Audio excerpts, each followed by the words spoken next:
आइए, हम लोगों ने setting up business entity start किया था। मैंने आपको बताया था कि ये पूरा का पूरा हमारा जो कोर्स जो है, यानी ये सब्जेक्ट जो है वो 3 पार्ट में डिवाइडेड है। कौन कौन सा पार्ट? पार्ट 1 या पार्ट ए, पार्ट बी और पार्ट सी। पार्ट ए हमारा जो है वो 40 मार्क्स का है, जो कहता है कि कोई भी कंपनी या कोई भी एंटिटी कैसे बन के तैयार होगी। पार्ट बी हमारा कहता है कि जब वो एंटिटी, जब वो चीज बन करके तैयार हो गई तो अब उसे हम कैसे चलाएंगे, यानी कि उसे कौन कौन से कंप्लायंस फुलफिल करने पड़ेंगे और उनके ऊपर कौन कौन से नियम लगेंगे। पार्ट सी कहता है कि कंपनी जब चलते चलते चलते स्थिति ऐसी हो जाए कि कंपनी को चला पाना अब पॉसिबल नहीं है और कंपनी के बुरे हालात हो जाए तो कंपनी को कैसे सरवाइव कराएंगे। मैंने एग्जांपल दिया था इंसानों की तरह, बीमार पड़ गए पहले दवाई देंगे, फिर ठीक नहीं हुआ तो डॉक्टर के पास ले जाएंगे, वहां भी ठीक नहीं हुआ तो हॉस्पिटलाइज कर देते हैं, उससे भी ठीक नहीं हुआ डॉक्टर कहते हैं कि सॉरी हम नहीं बचा पाएंगे, तो क्या करते हैं, उसे एक संदूक में बंद करके रख देते हैं। नहीं, फिर जो भी धर्म को आप मानते उस धर्म के अकॉर्डिंग उसका अंतिम संस्कार कर देते। बिल्कुल वैसे ही पार्ट सी हमारा है कंपनी के बुरे दिनों की कहानी, कि कंपनी की स्थिति खराब हुई और खराब हुई, हमने ठीक करने की कोशिश की, ठीक हो गया, बड़ी अच्छी बात है, कंपनी फिर से चलने लगी, नहीं ठीक हुआ और क्या सीवियर चीज करेंगे, कोई उम्मीद नहीं ठीक होने की, तो कंपनी को खत्म कर देंगे। तो ये कंपनी के जन्म से लेकर के मरण तक की कहानी है इस सब्जेक्ट में। अभी हम फिलहाल जो हैं वो जन्म ले चुके हैं और हम कहां पहुंच चुके हैं, पार्ट बी में, और हम देख रहे हैं कि कंपनी के ऊपर किस किस तरह के कंप्लायंस एप्लीकेबल होंगे। हमने पढ़ना शुरू किया कंप्लायंस अंडर लेबर लॉ, यानी कि कोई भी कंपनी कोई भी चीज अगर बनाती है तो कहां बनाती है, फैक्ट्री में, चाहे वो पेन बनाए, चाहे वो फैन बनाए, चाहे वो टीवी बनाए, चाहे वो प्रोजेक्टर बनाए, चाहे वो बैग बनाए, चाहे वो चश्मा बनाए, चाहे वो कुछ भी बनाए, कहां बनेगा ये सब, फैक्ट्री में। जब ये चीज फैक्ट्री में बनेगा तो वहां पे बहुत सारे लोग काम कर रहे होंगे, रामदीन, हरिया, राम खिलावन, बंसी, बिरजू, बड़े सारे लोग। अगर ये लोग काम कर रहे होंगे तो मैंने आपको बताया कि हमारे देश में अनएम्प्लॉयमेंट बहुत बड़ा इशू है। अनएम्प्लॉयमेंट बहुत बड़ा इशू है, इसका मतलब यह है कि बहुत लोगों को जो है वो एम्प्लॉयमेंट नहीं मिलता है, चाहे वो जिस भी कैटेगरी में हो। आप सीएस बने हुए हैं, मैं क्यों आपको कहता हूं कि अच्छे से पढ़िए, दम लगा के पढ़िए, सिर्फ और सिर्फ जो है वो एहसान करने के लिए मत पढ़िए, रिस्पॉन्सिबिलिटी के साथ पढ़िए। ये इसीलिए क्योंकि सीएस बनने के बाद भी कंपटीशन, मजदूरों के बीच में कंपटीशन है, तो आप तो बड़े लोगों के बीच में छोड़ ही दीजिए कंपटीशन के आलम। क्यों? क्योंकि आबादी बहुत ज्यादा, हर चीज ही सरप्लस है। यहां एक ही चीज है जो सरप्लस है, वो है इंसान। बाकी हर चीज की स्कार्सिटी, खाने की चीज की स्कार्सिटी, पानी की स्कार्सिटी, बिजली की स्कार्सिटी, हर चीज की स्कार्सिटी। सरप्लस अगर कुछ है तो वो क्या है, इंसान। कहते हैं पेट्रोल कम, पानी कम, अनाज कम, बाहर से मंगाएंगे, कभी ओनियन कम तो कभी टमाटर कम, कभी ये महंगा, बस इसीलिए क्योंकि वो स्कार्स है। तो कहा गया इसी स्कार्सिटी के कारण हो क्या रहा है, इसी स्कार्सिटी के कारण हो ये रहा है कि जो लोग काम करने आ रहे हैं शायद उन लोगों के ऊपर कंपनी क्या करे, जाति करे, और कंपनी उनके ऊपर अनरीजनेबल टर्म्स कंडीशन लगे। फैक्ट्री में काम करने के लिए तो बुलाए, लेकिन जब आप काम करने के लिए आए तो वैसे केस में आपके ऊपर जो टर्म्स कंडीशन रखे वो शायद सही ना हो, जिस इन्वायरमेंट में काम करा है वो इन्वायरमेंट सही ना हो, आपको सैलरी सही ना दे, और अगर सैलरी दे भी रहा है तो कह रहा है कि आज इस महीने का सैलरी जो है वो 2 महीने के बाद दूंगा। आपके सैलरी में से अनऑथराइज चीजों को डिडक्ट कर रहा है। आप 2 मिनट लेट आए, पूरे दिन का सैलरी काट लिया, मरता क्या नहीं करता, आप छोड़ के चले जाइए नौकरी, अगले दिन नौकरी कहां मिल रही है आपको। ऐसे बड़े सारे स्थिति हैं, आप वहां काम कर रहे, दिन रात काम कर रहे हैं, वहां पे किसी हादसे में जो है वो हाथ कट गया, पैर कट गया, इंसान मर गया, कह रहे उसको कंपनसेशन मिले या ना मिले, कहते हैं ये सब कोई देने वाला नहीं है। रीजन, कहा गया कि जब तक किसी चीज से किसी को फायदा होता है तो बस उसके बारे में वो सोचता है। अगर एम्प्लॉयर को, एम्प्लॉयर मतलब जो आपको काम पे रखा हुआ है, उसे सब बस प्रोडक्टिविटी से मतलब है। आप सामान बनाइए, चाहे वो पेन, पेंसिल, कोई भी चीज हो, वो आप बनाइए, वो बना करके जो है आप दीजिए, वो बिकेगा, उससे उसे पैसा आएगा। उसे क्या मतलब है कि रामदीन मरा या बचा, रामदीन का सर फूटा या रामदीन का जो है वो पैर टूटा, टूट गया तो बोलो खुद से ठीक कराएगा। तब बनाना पड़ा लॉ, और लॉ इसीलिए बनाना पड़ा कि अगर वो नहीं प्रोवाइड करेंगे तो पहले लॉ होगा तब ना कॉन्ट्रावेंशन होगा। आपने कानूनी नहीं बनाए हैं तो आप उसे पेनलाइज कैसे करेंगे। इसीलिए जो है बड़े सारे लेबर लॉ के प्रोविजन क्या करने पड़े, बनाने पड़े, बड़े सारे लॉ हमें क्या करना पड़ा, इंट्रोड्यूस करना पड़ा। और वही बड़े सारे लेबर लॉज में आपको ज्यादा नहीं, सिर्फ और सिर्फ कितने एक्ट पढ़ने हैं, एक चैप्टर है ये, पार्ट बी का एक चैप्टर है जिसमें कितने एक्ट पढ़ने हैं। इसीलिए बड़े ध्यान से चीजों को समझिएगा। जितना जिस तरह से मैं पॉइंट बना बना करके आपको दे रहा हूं तभी एग्जाम को बर्दाश्त कर पाएंगे, वरना 35 मार्क्स के लिए एक चैप्टर ये है, 35 मार्क्स के लिए 6 चैप्टर है, जिसमें से एक चैप्टर है, तो एक चैप्टर का वेटेज लगभग 6 मार्क्स, और 6 मार्क्स के लिए 16 एक्ट। जस्ट इमेजिन क्या शानदार क्वेश्चन बनाएंगे। तो इसका मतलब ये नहीं कि सिर्फ 6 ही मार्क्स, जो बड़ा चैप्टर है इसमें से हो सकता है वो 20 मार्क्स का पूछ दे, और किसी से 2 का पूछे, किसी चैप्टर से पूछे ही नहीं। जितने सिलेबस है, जो चीजें, बड़े ध्यान से समझिएगा। हम लोगों ने सबसे पहले कौन सा एक्ट शुरू किया था, ये सारे एक्ट हमें इसी चैप्टर में पढ़ने हैं, और हमने इसमें जो है वो पहला हमला किस पे किया था, फैक्ट्री एक्ट पे। और सबसे पहले हमने क्या देखा था फैक्ट्रीज एक्ट में, कि ये एक्ट अप्लीकेबल कहां पे है, यहां पे अप्लीकेबल है, ऑफिस में अप्लीकेबल है, कहा नहीं। ये एक्ट अप्लीकेबल आपका है सिर्फ और सिर्फ जो है वो उन जगहों पे जिस जगह का नाम क्या है, फैक्ट्री। अगर हम किसी जगह को फैक्ट्री के नाम से जानते हैं तो उस जगह ये एक्ट हमारा क्या होगा, एप्लीकेबल होगा। कहा ठीक है। इसका मतलब हमें फैक्ट्री को डिफाइन करना था कि फैक्ट्री का क्या मतलब है। ऐसे तो हम जानते हैं कि फैक्ट्री का मतलब क्या है, जहां पे मैन्युफैक्चरिंग एक्टिविटी हो उसे हम क्या कह देते हैं, फैक्ट्री कह देते हैं। लेकिन कहा कि बस यही मतलब है, कहा कि नहीं, यहां मतलब ये दिया हुआ है कि कोई भी ऐसा जगह जहां कौन सा एक्टिविटी हो रहा हो। एकदम ध्यान से समझिएगा चीजों को, क्योंकि मैंने पहले ही बोला है बड़े सारे हमारे पास सीएस हैं। मैं बाकी की बात नहीं कर रहा हूं जो पढ़ने के लिए आए हुए हैं, ये बहुत हार्ड जो है ट्रुथ है, लेकिन ये सत्य है। बहुत सारे क्वालिफाइड सीएस मार्केट में हैं, और उनमें से कुछ को लाखों रुपए मिल रहे हैं और कुछ को नौकरी नहीं मिल रहे हैं। अंतर बस इतने का ही है कि शायद पढ़ते वक्त उनका ध्यान 1 सेकंड के लिए उस जगह होगा जो क्लास के अलावा की बात होगी। मैं साइकोलॉजिस्ट हूं, मुझे आपके जो है वो भीतर का पता रहेगा कि आप कहां खोए हुए हैं। तो सारे काले ब्लू सब एकदम ध्यान से, हर एक बात ध्यान से सुनिएगा। 1 सेकंड के लिए अगर माइंड आपका कहीं भी और गया किसी भी बात पे, चाहे वो खुशी हो चाहे गम हो, रिजल्ट होना कम है। तो इसीलिए जो है वो एकदम ध्यान से सुनेंगे, क्योंकि सारा बात आपके दिमाग में जाना चाहिए। मैंने पहले वार्न किया, केस लॉ कहां से देगा, नो आइडिया। पता चला सब कुछ पढ़ लिया, बस वो 1 सेकंड दिमाग कहीं छिटका। मैंने तो बोला 6 मार्क्स एवरेज बन रहा है इससे, और 6 मार्क्स में 16 एक्ट के खास पोर्शन में आपका दिमाग कहीं और था, वही एग्जाम में पूछा, और उसके बाद आप लुटाना शुरू किए। तेरी की टीचर ने ये वाला तो बताया ही नहीं था। बताया तो सब था। उस समय आप सोच रहे थे कि बारिश हो रही है, कि क्या हो रहा है बाहर, अभी कब जाएंगे, कब ब्रेक होगा। तो प्लीज मैंने आपसे कुछ नहीं मांगा है। पिछले क्लास में मैंने डिस्कस किया था कि क्या स्ट्रेटजी हमारा रहेगा। जो नहीं आए थे उनको पूरी क्लास मिल जाएगी, वो उन चीजों को देख लेंगे। कि सिर्फ इस समय आप ध्यान से चीजों को सुनिए और जैसे मैं कहता हूं वैसा फॉलो कर लीजिए। तो हमने कहा कि फैक्ट्री के लिए पहला कंडीशन उस जगह क्या हो रहा हो, मैन्युफैक्चरिंग एक्टिविटी। ये जो मैन्युफैक्चरिंग एक्टिविटी हो रहा हो, ये मैन्युफैक्चरिंग एक्टिविटी कहा गया कि पूरे एरिया में हो रहा हो, कहा गया कि नॉट रिक्वायर्ड, कहा गया कि किसी भी पार्ट में अगर हो रहा हो तो चलेगा। कहा ठीक है।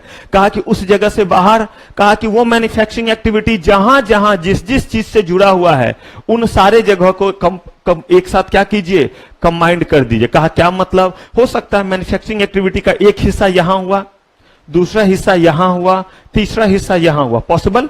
3 अलग अलग प्रोसेस से मिलकर के तब ये चीज क्या हुआ, तैयार हुआ। कहीं प्लास्टिक को पिघलाया गया, कहीं पिघलाए हुए प्लास्टिक को सांचे में डाला गया, कहीं पे सांचे से निकलने के बाद इस पे पेंट किया गया, और फिर अगले प्रोसेस में इसे पैक किया गया। 4 प्रोसेस हो गए। कहा कि भाई जहां जहां ये चीज हो रहा है मैन्युफैक्चरिंग एक्टिविटी होना चाहिए। अगर वहां पे पावर का इस्तेमाल हो रहा है तो वहां कम से कम कितने, और अगर पावर का इस्तेमाल नहीं हो रहा है, किस चीज के लिए पावर का इस्तेमाल, मैन्युफैक्चरिंग एक्टिविटी के लिए पावर का इस्तेमाल हो रहा हो। मैंने एग्जांपल भी दिया था, लक्कर का काम, फर्नीचर वाले का काम, देखिएगा कहीं पे सिर्फ हाथ से सारा काम हो रहा होता है, और कहीं पे उस चीज के लिए मशीन लगा होता है, ढर ढर ढर ढर करके काट रहे होते हैं। आरी बड़ा वाला होता है, ड्रिलर होता है, प्लेन करने वाला होता है, और कहीं पे मैनुअली जो है वो कोई जो है वो ड्रिल करने के लिए ऐसे ऐसे धागे से ड्रिल कर रहा होता है, आरी से काट रहा होता है, हाथ वाले आरी से। कहा अगर वैसा जगह है तो कम से कम कितने होने चाहिए। कहा कितने दिन, कहा पिछले जो है 12 महीनों में से किसी भी दिन जो है वहां काम करने वालों की संख्या कितनी हो, या तो 10 या 20। लेकिन याद रखिए इसमें शामिल किसको नहीं करेंगे? कैजुअल वर्कर को। कैजुअल वर्कर जो मैंने आते ही आपने पूछा और एग्जाम्पल दिया कि सिर्फ और सिर्फ जो है वो 2 घंटे या 1 दिन के लिए 20 लोगों को अपॉइंट किए। क्यों? सामान आया था, सामान ढो करके भीतर ला रहे थे ताकि रोड पे जाम ना हो जाए। कहा उसको नहीं लेंगे। उसके अलावा अगर पिछले 12 महीनों में 1 दिन के लिए, 2 दिन के लिए, 5 दिन के लिए भी पावर के इस्तेमाल होने पे कितने लोग? 10। और नहीं इस्तेमाल होने पे कितने लोग? तो ऐसे केस में उस जगह को हम क्या कहेंगे? और अगर वो जगह फैक्ट्री है तो वहां कौन सा एक्ट एप्लीकेबल होगा? यानी कि फैक्ट्रीज एक्ट के सारे प्रोविजन वहां क्या होंगे? एप्लीकेबल। तब हमने पढ़ना शुरू किया प्रोविजन, और हमने देखा कि फैक्ट्रीज एक्ट के अकॉर्डिंग कहा गया किस चीज को ध्यान में रखते हुए? कहा वर्कर के हेल्थ को ध्यान में रखते। मुझे एक चीज बताइए, क्या कोई भी मालिक को इस बात से कोई मतलब रहेगा कि सफाई हुई या नहीं हुई? मैंने आते ही बोला कि हॉस्पिटल जैसा फीलिंग आ रहा है। ये इसीलिए बोला क्योंकि यहां जो सफाई हुई क्या डाल करके हुआ? फिनाइल डाल करके। इस समय बारिश हो रहा है तो उनको इंस्ट्रक्शन दिया गया कि भाई आप जो है वो हार्ड फिनाइल डालेंगे, क्योंकि मक्खी या इस तरह की चीज या मच्छर थोड़े ज्यादा इस समय होते, मतलब खतरा रहता है डेंगू बाकी चीजों का। कहा गया कि ऐसे वाले से इंसान मर जाए तो मच्छर क्या चीज है? ये जो फिनाइल होता है, अगर इसमें जो है वो 2 घंटा मुझे छोड़ दिया जाए तो मैं मर जाऊंगा। तो मुझे बताइए मक्खी मच्छर बचेगा? तो बस इसीलिए बोला गया कि इसकी सफाई करें। अब अगर ये चीज है, कहा गया कि क्या मतलब है मालिक को इस चीज से? गंदा ही रहेगा तो क्या है? मान लीजिए थोड़ी देर के लिए कि गंदे में ही आप बैठने को तैयार हैं, आए फी दे दिए, मुझे क्या फर्क पड़ता है? सोच के देखिए। बस ऐसे ही जो है वो आपके फैक्ट्री के ऑक्यूपायर और फैक्ट्री के मालिक हैं। वो कहता है हमारा काम मैन्युफैक्चरिंग एक्टिविटी से होगा, रहने दो गंदा, मरने दो रामदीन को, मरने दो राम खिलावन को, मरने दो हरिया को, बंसी बिरजू सब जाए। तब बोला गया कि नहीं, आप उनके हेल्थ का क्या रखेंगे? ध्यान रखेंगे, और वहां पे सफाई होना चाहिए। वेस्ट वगैरह को क्या करेंगे? सही तरीके से डिस्पोज करेंगे। और इन चीजों का ध्यान रखने की जिम्मेदारी किसके ऊपर? ऑक्यूपायर के ऊपर, जिसको कंपनी, जिसको हम मालिक कहते हैं, जिसको हम मैनेजर कह देते हैं। कहा उनके ऊपर है। इसका मतलब रतन टाटा, कुमार मंगलम बिरला, आजिम हसन प्रेमजी, मुकेश अंबानी, अनिल अंबानी सब सुबह सुबह फिनाइल लेकर के आए और अपने फैक्ट्री की सफाई करते रहे, झाड़ू करते रहे। कहा गया भाई मैंने किया ये सफाई, लेकिन कहा गया इंतजाम मुझे करना पड़ेगा। जो भी पर्सन होंगे वो अपॉइंट होंगे और वो क्या करेंगे? सफाई करेंगे। कहा ठीक है, वेंटिलेशन प्रॉपर होना चाहिए और जरूरत से ज्यादा वहां जो है वो डस्ट और फ्यूम नहीं होना चाहिए। ये बात बिल्कुल सत्य है, जहां पे भी प्रोडक्शन होगा वहां डस्ट और फ्यूम होगा या नहीं होगा? लेकिन कहा गया कि रीजनेबल लेवल में रखिए। जहां सीमेंट वगैरह का जो है प्रोडक्शन हो रहा है, मुझे बताइए क्या वहां डस्ट वगैरह नहीं होगा? जहां पे पत्थर वगैरह काटा जाता है और हमारे घर में लगाया जाता है, वहां पे इतना आपका जो है वो डस्ट उड़ता रहता है। कहा गया उसके लिए प्रॉपर इंतजाम रखेंगे ताकि एक लेवल से ज्यादा ना हो, और अगर हो तो उनको मास्क वगैरह क्या किया जाए? प्रोवाइड किया जाए। ओवर क्राउडिंग नहीं होना चाहिए। क्यों? क्योंकि ओवर क्राउडिंग होगा तो आपस में ही टकरा के गिरेंगे, सामान वगैरह लेकर के जा रहे होंगे। तो सही तरीके से जो है वो पीने का पानी होना चाहिए, जो स्पिटेंस वगैरह है, थूकदान वगैरह है, वो सारा कुछ क्या होना चाहिए? अवेलेबल होना चाहिए। और कहा ये किस चीज से रिलेटेड था? हेल्थ से रिलेटेड। कहा इनके सेफ्टी के लिए ध्यान रखेंगे? कहा बिल्कुल ध्यान रखना पड़ेगा। अगर कोई मशीन है, जो मशीन जो है वो ऑटो मूविंग है, या जो कटर वगैरह है, उसको क्या करके रखिए? फेंस करके रखिए। रीजन पता चला किसी की कोई गलती नहीं, रामदीन सामान लेकर के जा रहा है, बगल में जो है वो कटर है जो ऊपर नीचे गिरता है और वहां लोहे के जो है वो रॉड डाले जाते हैं, वो खुद ब खुद टुकड़े टुकड़े में बटता चला जाता है। क्योंकि आपको पता होगा हर जगह आजकल मैक्सिमम जगह पे ऑटोमेटिक मशीन्स हैं। अब जरा सोचिए किसी का पैर फिसला, कटर उसी समय ऊपर गया, आप यहां से जा रहे थे, पैर फिसला तो आपको पता है किधर गिरेंगे? अगर ये पता ही होता तो फिसलते नहीं? पता है, एवं चलते चलते पैर मुड़ जाता है, सूखे में भी पैर मुड़ जाता है। अभी तो बारिश हो रहा था, मैं भी ठीक ठाक आया क्योंकि तेजी में आने में मैं भी स्लिप कर रहा था आपके इसी गेट नंबर पे, लेकिन बस ऐसे हुआ तो मैंने खट से पकड़ लिया। पकड़ क्या लिया? गलती से पकड़ा गया बगल वाला हैंडल, तो नहीं चोट लगी, वरना चोट लग सकती थी। तो हमें पता है जब हम गिर रहे हैं तो इधर गिरेंगे उधर गिरेंगे। वो तो मूवीज में होता है कि हीरो अगर गिरेगा, एक्टर अगर गिरेगा तो एक्ट्रेस पे, एक्ट्रेस अगर गिरेगी तो वहां पे सिर्फ और सिर्फ कौन पहुंचेगा? रामदीन, हरिया, राम खिलावन नहीं तो कौन पहुंचेगा? एकदम एक्टर पहुंचेगा और एकदम सेफली जो है वो लैंड कराएगा और फिर उसको जो है वो रखेगा। ये मूवी में होता है, रियल लाइफ में नहीं। तो हम कहीं गिरेंगे, पता चला वो कटर लगा हुआ है और बंदा जो है वो गिरा,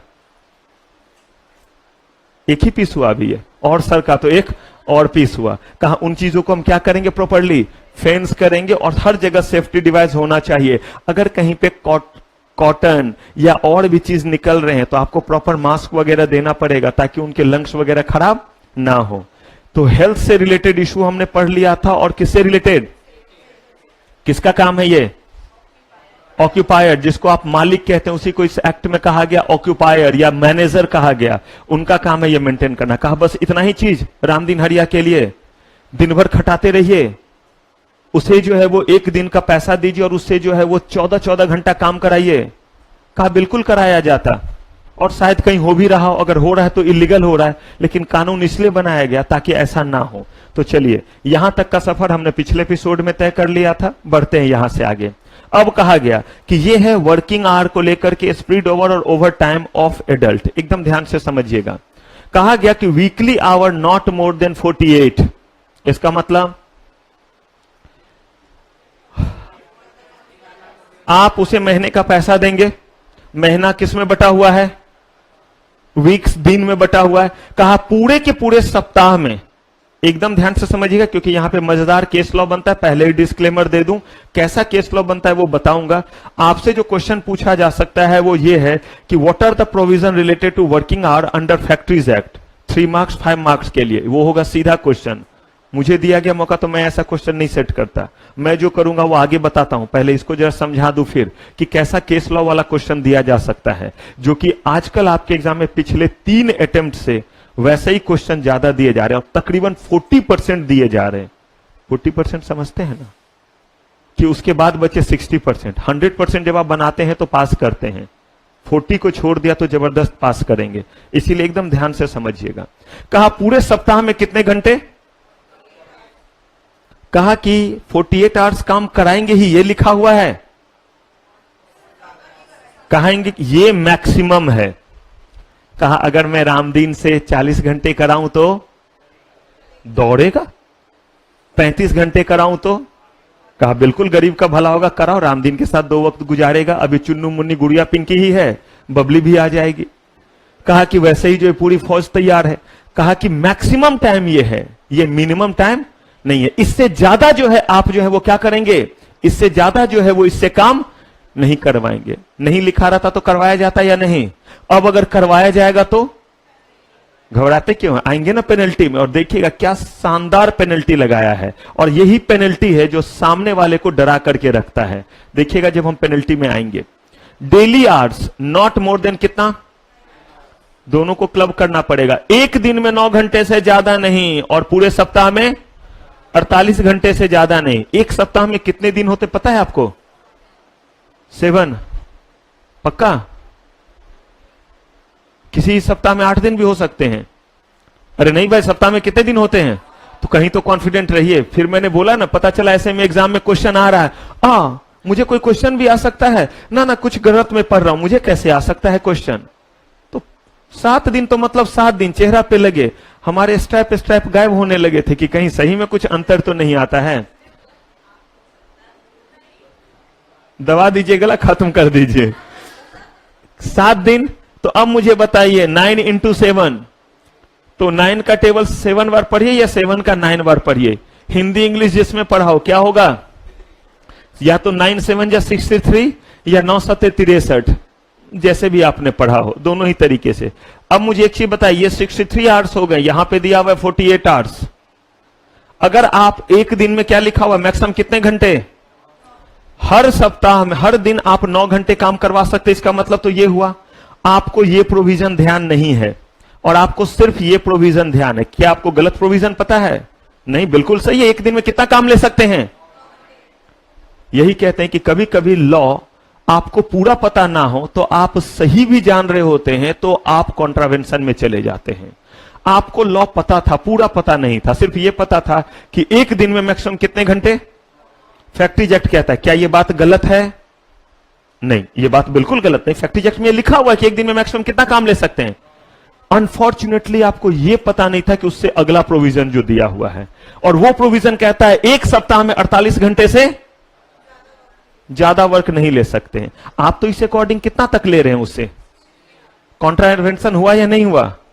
अभी तो इतने पे ही, अभी और आगे तब देखिए केस लॉ बनेगा, आपको लिख देगा कि XYZ फैक्ट्री है, उस फैक्ट्री में रामदीन काम करता है और उससे ऐसे ऐसे काम कराया गया। एज बीइंग अ होनहार कंपनी सेक्रेटरी, होनहार हटा दीजिए, मैंने लगा दिया, as being a company secretary advise the occupier under the provision of factories act, की कॉन्ट्रावेंशन है या नहीं है। कुछ नहीं लिखना है वहां पे, प्रोविजन ही लिखना है और लास्ट में कंक्लूड करना है। जो बताऊंगा सिखाऊंगा कि कैसे लिखेंगे, पहले चैप्टर 1 खत्म होने दीजिए, तब सिखा पाऊंगा कि कैसे उसे हम पुट करेंगे।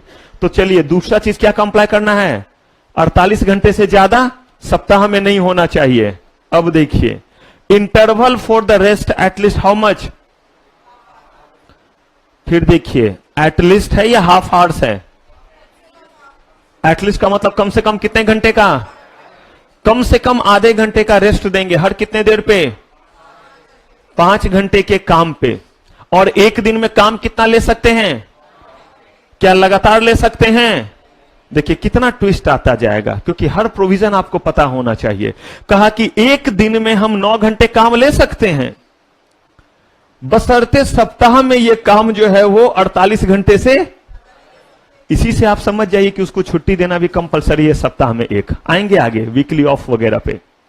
लेकिन कहा कि 9 घंटे जो काम लेंगे लगातार ले लें, मर जाएगा रामदीन। आपकी क्लास होती है, आप बोलते हैं कि सर 15 मिनट का आधे घंटे का तो ब्रेक बनता है। क्यों, टीचर खड़ा है, आप पढ़े हुए हैं, आप थक गए, आप सुन रहे हैं, आप थक गए, टीचर बक रहा है, टीचर नहीं थका। लेकिन मतलब है कि कोई भी काम, इसका मतलब है करने में आप थकते हैं।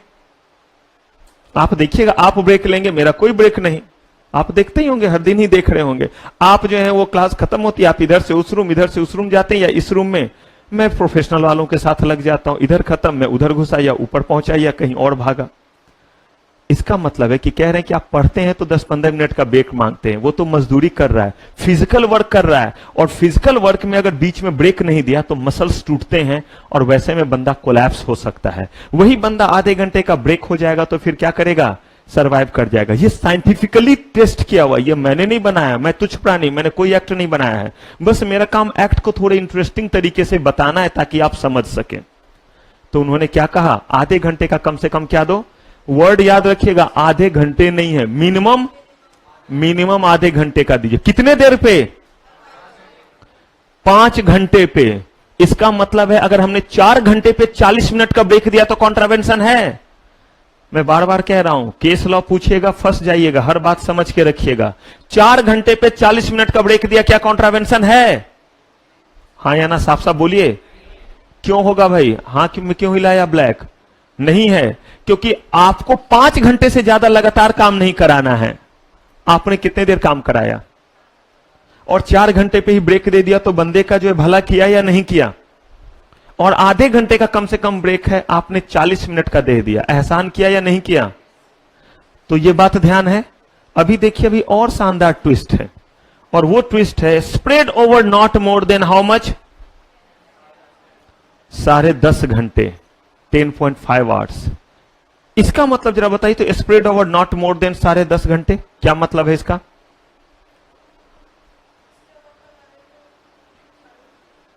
सोचने के लिए समय दिया 30 सेकेंड। इस लाइन को सोचिए, सोचते वक्त ये नहीं कि ये टीचर ने बीच में क्या बोल दिया, अच्छा प्रवचन चल रहा था हमसे क्यों पूछ दिए, बस इतना ही ध्यान, कोई भाईचारा नहीं। क्या कहने का मतलब हुआ, spread over not more than 10.5 our.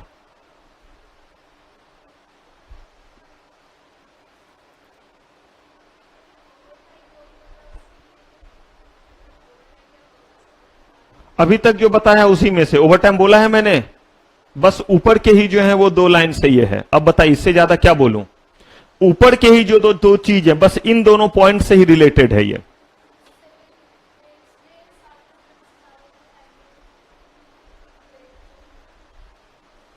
फिर आप ओवर टाइम क्यों बोले, क्या बोले, फिर से बोलिए।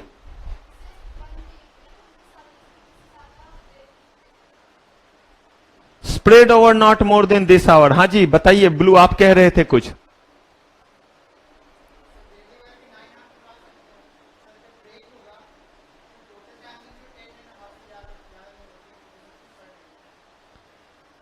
हाँ, क्या आप ये कहना चाह रहे जो मैं कह रहा हूं, या थोड़ा मैं रिफाइन कर रहा हूं कि ब्रेक प्लस वर्क इंटरवल मिलकर के 10.5 से ज्यादा नहीं होंगे?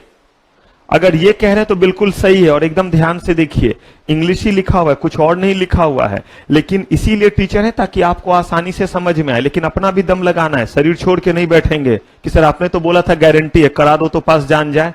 तो एकदम ध्यान से थोड़े अलर्ट रहिएगा, थोड़ा शरीर लगाइएगा।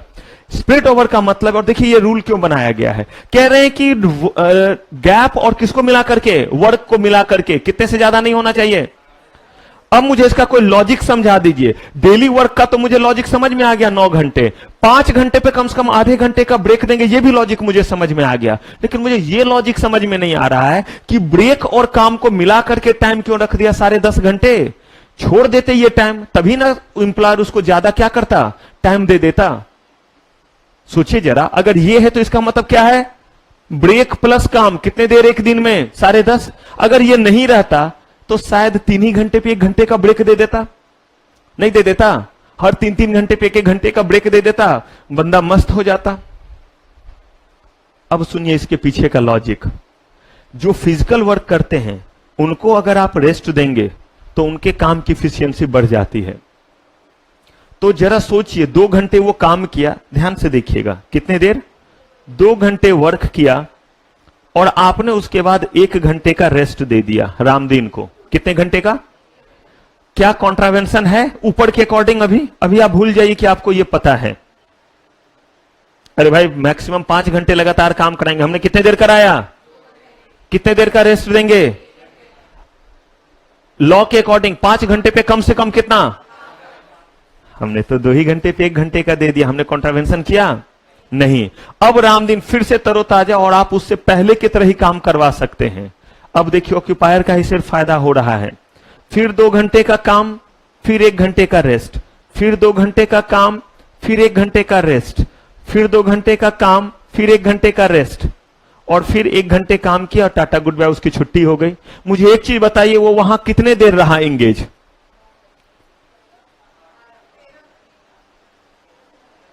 देख लीजिए, 9 घंटे तो काम कर रहा है, काम वाला डब्ल्यू से है, तो 2, 2, 4, 6, 8, 9 घंटे काम। क्या 9 घंटे से ज्यादा काम लिया? क्या 5 घंटे से ज्यादा लगातार काम कराया? क्या ब्रेक जो है वो आधे घंटे से कम का दिया? सारा चीज फुलफिल किया, लेकिन फिर भी कॉन्ट्रावेंशन, क्योंकि 1, 2, 3, 4, तो 9 और 4 कितने देर हमने उन्हें इंगेज किया? राम दुलारी से अब कब मिलेगा? कम से कम 13 घंटे बाद। कहा गया कि आपने उसे ज्यादा ऑक्यूपाई कर लिया। ऐसे में जरा सोचिए, तब तो सारा दिन कोई काम पे, वर्क प्लेस पे ही बिताए, क्योंकि उसे तो फायदा हो रहा है ऑक्यूपायर को। बोलेगा तू जितना रेस्ट कर करके करेगा मेरा उतना अच्छा होगा, लेकिन इतने देर नहीं आप उसे ऑक्यूपाई करेंगे। तो कहा गया कि मैक्सिमम कितने देर ऑक्यूपाई करेंगे, और उस ऑक्यूपाई करने के दौरान 9 घंटे से ज्यादा का क्या नहीं होना चाहिए, और उस 9 घंटे के काम के दौरान 5 घंटे से ज्यादा लगातार काम, और आधे घंटे से कम का ब्रेक। काम प्लस ब्रेक मिलकर के 10.5 घंटे से ज्यादा नहीं होना चाहिए। तो देखिए, अगर एक प्रोविजन पता होता तो कॉन्ट्रावेंशन करते या नहीं करते? तो अभी और देखिए, overlapping shifts what prohibited. Overlapping shifts का मतलब क्या हो गया? इसका मतलब यह हुआ कि आप जो है वो उसका जो है वो अभी आज का टाइम खत्म नहीं हुआ, और तब तक उसका जो है वो दूसरा शिफ्ट भी शुरू कर देते हैं, ताकि वो जो है वो अगले काम में भी लग जाए। बोला गया बंदे की जान लोगे, एक शिफ्ट उसका क्या हो रहा है, अभी खत्म हो रहा है, तो दूसरे शिफ्ट में जब वो जाएगा तो कम से कम एक उसे क्या मिलना चाहिए, गैप। एक तो 5 घंटे पे गैप मिलना चाहिए, ऊपर से अगर शिफ्ट चेंज हो, ध्यान से सुनिए, अगर मान लीजिए कि किसी ने जो है वो काम किया, 5 घंटे के काम के बाद आधे घंटे का आपने क्या दे दिया, रेस्ट दे दिया। उसके बाद उसने जो है वो काम किया 3 घंटे, 8 घंटे, शिफ्ट बदल गया, लेकिन अभी उसके 1 घंटे तो कर सकता है वो। कहा गया अब आप उसको किसी और शिफ्ट में देने जा रहे हैं। कहा गया कि सेम डे में सेम काम के दौरान शिफ्ट आप ना बदलें, क्योंकि शिफ्ट बदलने पे पहले चीजों को हैंडओवर फिर टेक ओवर दोनों करना पड़ता है, कि हमने क्या खत्म किया है और किनके काम को हम क्या करने जा रहे हैं, शुरू करने जा रहे हैं। और इस दौरान जो है अननेसेसरी टाइम भी जाता है, माइंड पे भी स्ट्रेस पड़ता है। तो उसको एक ही दिन में आप 2-2 शिफ्ट पे काम पे मत लगाइए। ये चीज क्लियर है? शिफ्ट इसीलिए बदलने के लिए सेम डे नहीं बोला, क्योंकि शिफ्ट का मतलब होता है कि आप जिस काम में थे उसका रिपोर्ट करके जाएंगे कि आपने क्या किया है। जिसको रिपोर्ट करेंगे वो वहां से जिम्मेदारी लेगा, और आप जब किसी और में जाएंगे तो वो आपको बतलाएगा कि यहां तक हमने किया। कहा गया कि ये एक्स्ट्रा बॉदरेशन है, तो ये सेम डे जो है वो रिपीट। आप देखते होंगे आज तेरा कौन सा शिफ्ट है, तो मेरा ये शिफ्ट है। ये बोल सुनते हैं कि मेरा दो शिफ्ट है, नहीं, 2 शिफ्ट में अगर वो करेंगे तो फिर वो ओवर टाइम होगा, उसके अलग पैसे मिलते हैं। कहा गया अगर वो पेन लेगा तो उसे गेन भी होना चाहिए, लेकिन एक रीजनेबल लेवल पे। अब देखिए, extra wages for overtime what, double the normal rate of wages. घबराइएगा नहीं, मिनिमम वेजेस रेट में पूरा वेजेस के बारे में बताऊंगा कि कितना मिलेगा, लेकिन जो भी रेट तय है उस एम्प्लॉयमेंट में, अगर रामदीन को 1 घंटे के काम के लिए मान लेते हैं, 1 घंटे के काम के लिए 50 रुपया मिलता था, कितना? अगर वो 1 घंटे ओवर टाइम कर रहा है तो 100 मिलेगा। तो मुझे एक बात बताइए, रामदीन तो चाहेगा कि खूब सारा क्या करें, हम ओवर टाइम करें, लेकिन ओवर टाइम को लेकर के भी रेस्ट्रिक्शन है, वो अभी आपके कोर्स में नहीं है। ओवर टाइम को लेकर के भी रेस्ट्रिक्शन है कि 1 सप्ताह में मैक्सिमम कितना ओवर टाइम कर सकते हैं, 1 वीक में कितना ओवर टाइम कर सकते हैं। आप कहिएगा सर ये रिस्ट्रिक्शन क्यों लगाया, गरीब के क्यों पेट पे लात मारते हैं, करने दीजिए जितना देर करेगा। कहा नहीं, उसे नहीं पता है, वो इतना पढ़ा लिखा है नहीं कि उसे पता है कि बॉडी कितने काम को बर्दाश्त कर सकता है और कैसे बॉडी को मेंटेन करते हैं। वो बॉडी के मेंटेन करने का तो मतलब जानता है, जम के चावल खाना, जम के रोटी खाना, और अगर छोटा सा एक पौवा मिल जाए तो वो ढरका लेना, क्योंकि वो उतना साइंटिफिकली नहीं चल रहा है। आप मुझे बताइए, क्या रामदीन को साइंटिफिकली चलना पता है? मैं अगर जो है वो सुबह उठा तो मेरा उठने और सारे चीज करने का तरीका है कि सुबह में उठा, कितने बजे उठूंगा, कितने बजे ये खाना है, कितने बजे बादाम, कितने बजे अखरोट, क्या खा करके निकलना है, फिर जो है वो लंच में कितना खाना है, फिर कब ब्रेक लेना है, फिर कब निकलना है, कब जूस पीना है। क्योंकि बचूंगा तभी ना आपको पढ़ाऊंगा, क्योंकि आप पढ़िएगा, रिसर्च कीजिएगा कि 1 घंटे पढ़ाने में 10 किलोमीटर चलने इतना जो है वो एफर्ट लगता है, 10 किलोमीटर पैदल चलने में जितना एफर्ट लगता है उतना दम लगता है आप 1 घंटा पढ़ाने में। ये मैं नहीं कह रहा हूं, ये रिसर्च कहता है। गूगल या बाकी जगहों पे सर्च कीजिएगा, आपको ये निकल करके आएगा। इसका मतलब है कि मैं पढ़ा लिखा हूं तो मुझे पता है ना कि बॉडी इतना एग्जॉस्ट हो रहा है, इसका तो ये थोड़ा है कि बॉडी को जो है वो लगाऊं ना, लेकिन उसी अकॉर्डिंग इसको ग्रीसिंग भी तो होना चाहिए। लेकिन रामदीन ये नहीं करेगा, वो तो सोच रहा है ओवर टाइम में जितने पैसे मिल जाए क्या है, उतना अच्छा है। उसके लिए उसके ऊपर कुछ रोक लगा हुआ है।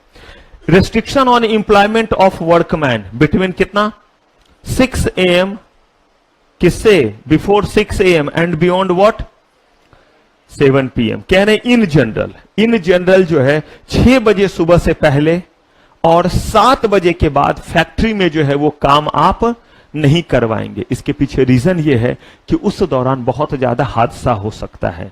सुबह के समय में जिस समय रोशनी ठीक ना हो, या बंदा नींद में हो, या रात के समय जहां लाइट वगैरह प्रॉपर ना हो। आप कहिएगा सर इसका मतलब 24 आवर काम नहीं होते हैं। मैं जो आपको एक्ट बता रहा हूं ये बीपीओ के लिए नहीं बता रहा हूं, कॉल सेंटर के लिए नहीं पढ़ा रहा हूं। ध्यान रखिएगा, हम जो प्रोविजन पढ़ रहे हैं ये कहां के लिए है, फैक्ट्री के लिए है। और बीपीओ कॉल सेक्टर में मैन्युफैक्चरिंग एक्टिविटी नहीं होता है, तो हम जो पढ़ रहे हैं वो फैक्ट्री के लिए पढ़ रहे हैं। और फिर भी अगर कहीं फैक्ट्री में काम हो रहा है इस टाइम के बाद, अलाउड है, लेकिन उसके लिए आपको जो है वहां के स्टेट गवर्नमेंट से स्पेशल परमिशन लेना पड़ता है, और वो सिचुएशन को देखते हुए आपको परमिशन देते हैं। और उस समय आपके ऊपर कुछ कंडीशन भी इंपोज करते हैं कि कितने बजे तक और करवा सकते हो, किस कंडीशन में कराओगे, उस समय क्या सिक्योरिटी रहेगा या क्या लाइटिंग अरेंजमेंट रहेगा, उनको भेजोगे कैसे, ये सारा चीज उन्हें सेटिस्फाई करना पड़ता। तो इन जनरल फैक्ट्री का टाइम 6 बजे से पहले का नहीं और 7 बजे के बाद। मूवी वगैरह में देखते होंगे रोशनी रहते ही जो है वो टूं जैसा एक गुटर जैसा बजेगा। अगर कभी मूवी वगैरह में देखिएगा फैक्ट्री वगैरह, लोग अपना सामान रखते हैं और फिर क्या करते हैं, चले जाते हैं। तो हम ऑफिस की बात कर रहे हैं या फैक्ट्री के? अब देखिए सारे प्रोविजन आपके सामने हैं, ये क्लियर है। लेकिन अब देखिए मैं आपसे अगर कहूं कि आपको अगर समय दे दे कि रामदीन को हर दिन इतने देर काम कराया जाता है, या जो है इतने घंटे काम कराया जाता है, इतना रेस्ट दिया जाता है, क्या फैक्ट्रीज एक्ट के प्रोविजन कंप्लाई हो रहे हैं? आपको क्या करना रहेगा, जो दिया हुआ है उसके अकॉर्डिंग देख लीजिए कि टोटल टाइम कहीं 10.5 घंटे से ज्यादा तो नहीं हो रहा है। फिर छोटा पोर्शन भी देखिए, 5 घंटे के बाद रेस्ट मिला या नहीं, वहां लिखा हुआ 6 घंटे के बाद रेस्ट मिला, वो भी जो है वो 20 मिनट्स का मिला। या मान लीजिए लिखा हुआ है कि 1 घंटे का मिला, तो देख लीजिए कि 1 घंटे का तो मिला, इसमें कॉन्ट्रावेंशन नहीं है, लेकिन 5 घंटे के बाद मिलना चाहिए, 5 घंटे से ज्यादा पे नहीं मिलना चाहिए। इसको मिला कितने देर पे, कॉन्ट्रावेंशन हुआ या नहीं। एक दिन में कह रहा है 8 ही घंटे काम करवाते हैं उससे, लेकिन सप्ताह में जो है वो हर दिन 8 घंटे काम कराते हैं। अब जरा 8 7 जा कीजिए, कितना हो गया 56। तो मुझे बताइए यहां वाला प्रोविजन जो है कॉन्ट्रावेन हुआ या नहीं हुआ। इन्हीं सबको आपको देखना रहेगा, किसके लिए, केस लॉ के लिए। अगर केस लॉ पूछा जाए बन जाएगा, हाँ या ना, पक्का। देखिएगा खत्म हो जाता है तब हम लोग करके देखेंगे कि हम उस चीज को टेक्टफुली, कुछ नहीं देखना रहेगा, बस यही 5 घंटे से ज्यादा तो नहीं हुआ, चलो यहां पे ठीक है। आधे घंटे से कम का ब्रेक तो नहीं, चलो ये भी ठीक है। टोटल 9 घंटे से ज्यादा तो नहीं हुआ, चलो आज के काम में ये भी ठीक है। टोटल ब्रेक प्लस ये 10.5 घंटे से ज्यादा तो नहीं हुआ, नहीं ये भी ठीक है। अरे काम कितना करवाया एक दिन में, 9 घंटे, ये भी ठीक है। लेकिन वीक में कितना चला गया, ज्यादा हो गया। क्लियर है ये सारी बातें, डन कीजिए, फिर आगे बढ़ेंगे, फटाक से कीजिए। दो तरह के क्वेश्चन, एक हो सकता है सीधा सीधा पूछेगा, write down the provision of working hour under factories act, और एक केस लॉ जैसा। हाँ जी लिखिए, बात करते हैं। हाँ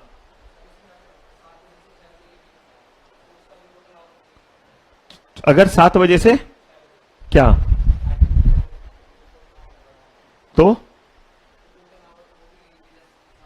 देखिए एक तो पहले काम नहीं करना है, अगर काम करना अलाउ होगा तो उस पर वही सारे कंडीशन एप्लीकेबल होंगे, और आप उसको अब ओवर टाइम रेट से क्या करेंगे, पे करेंगे, ओवर टाइम रेट से पे करेंगे।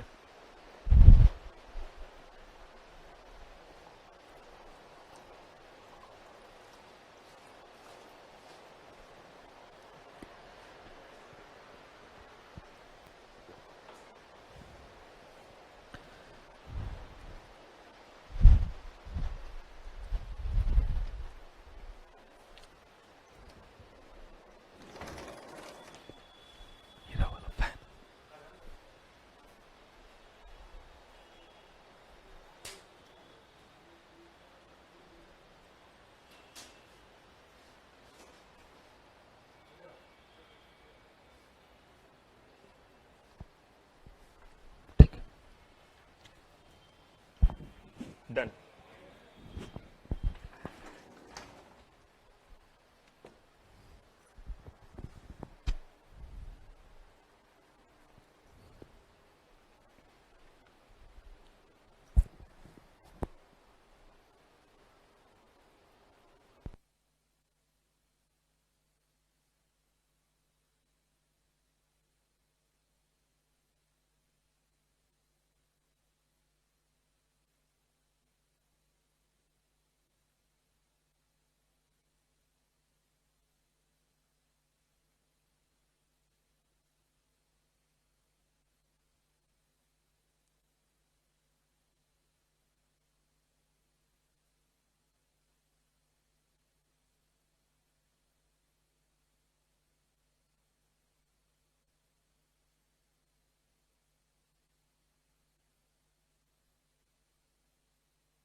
डन है? बढ़े आगे।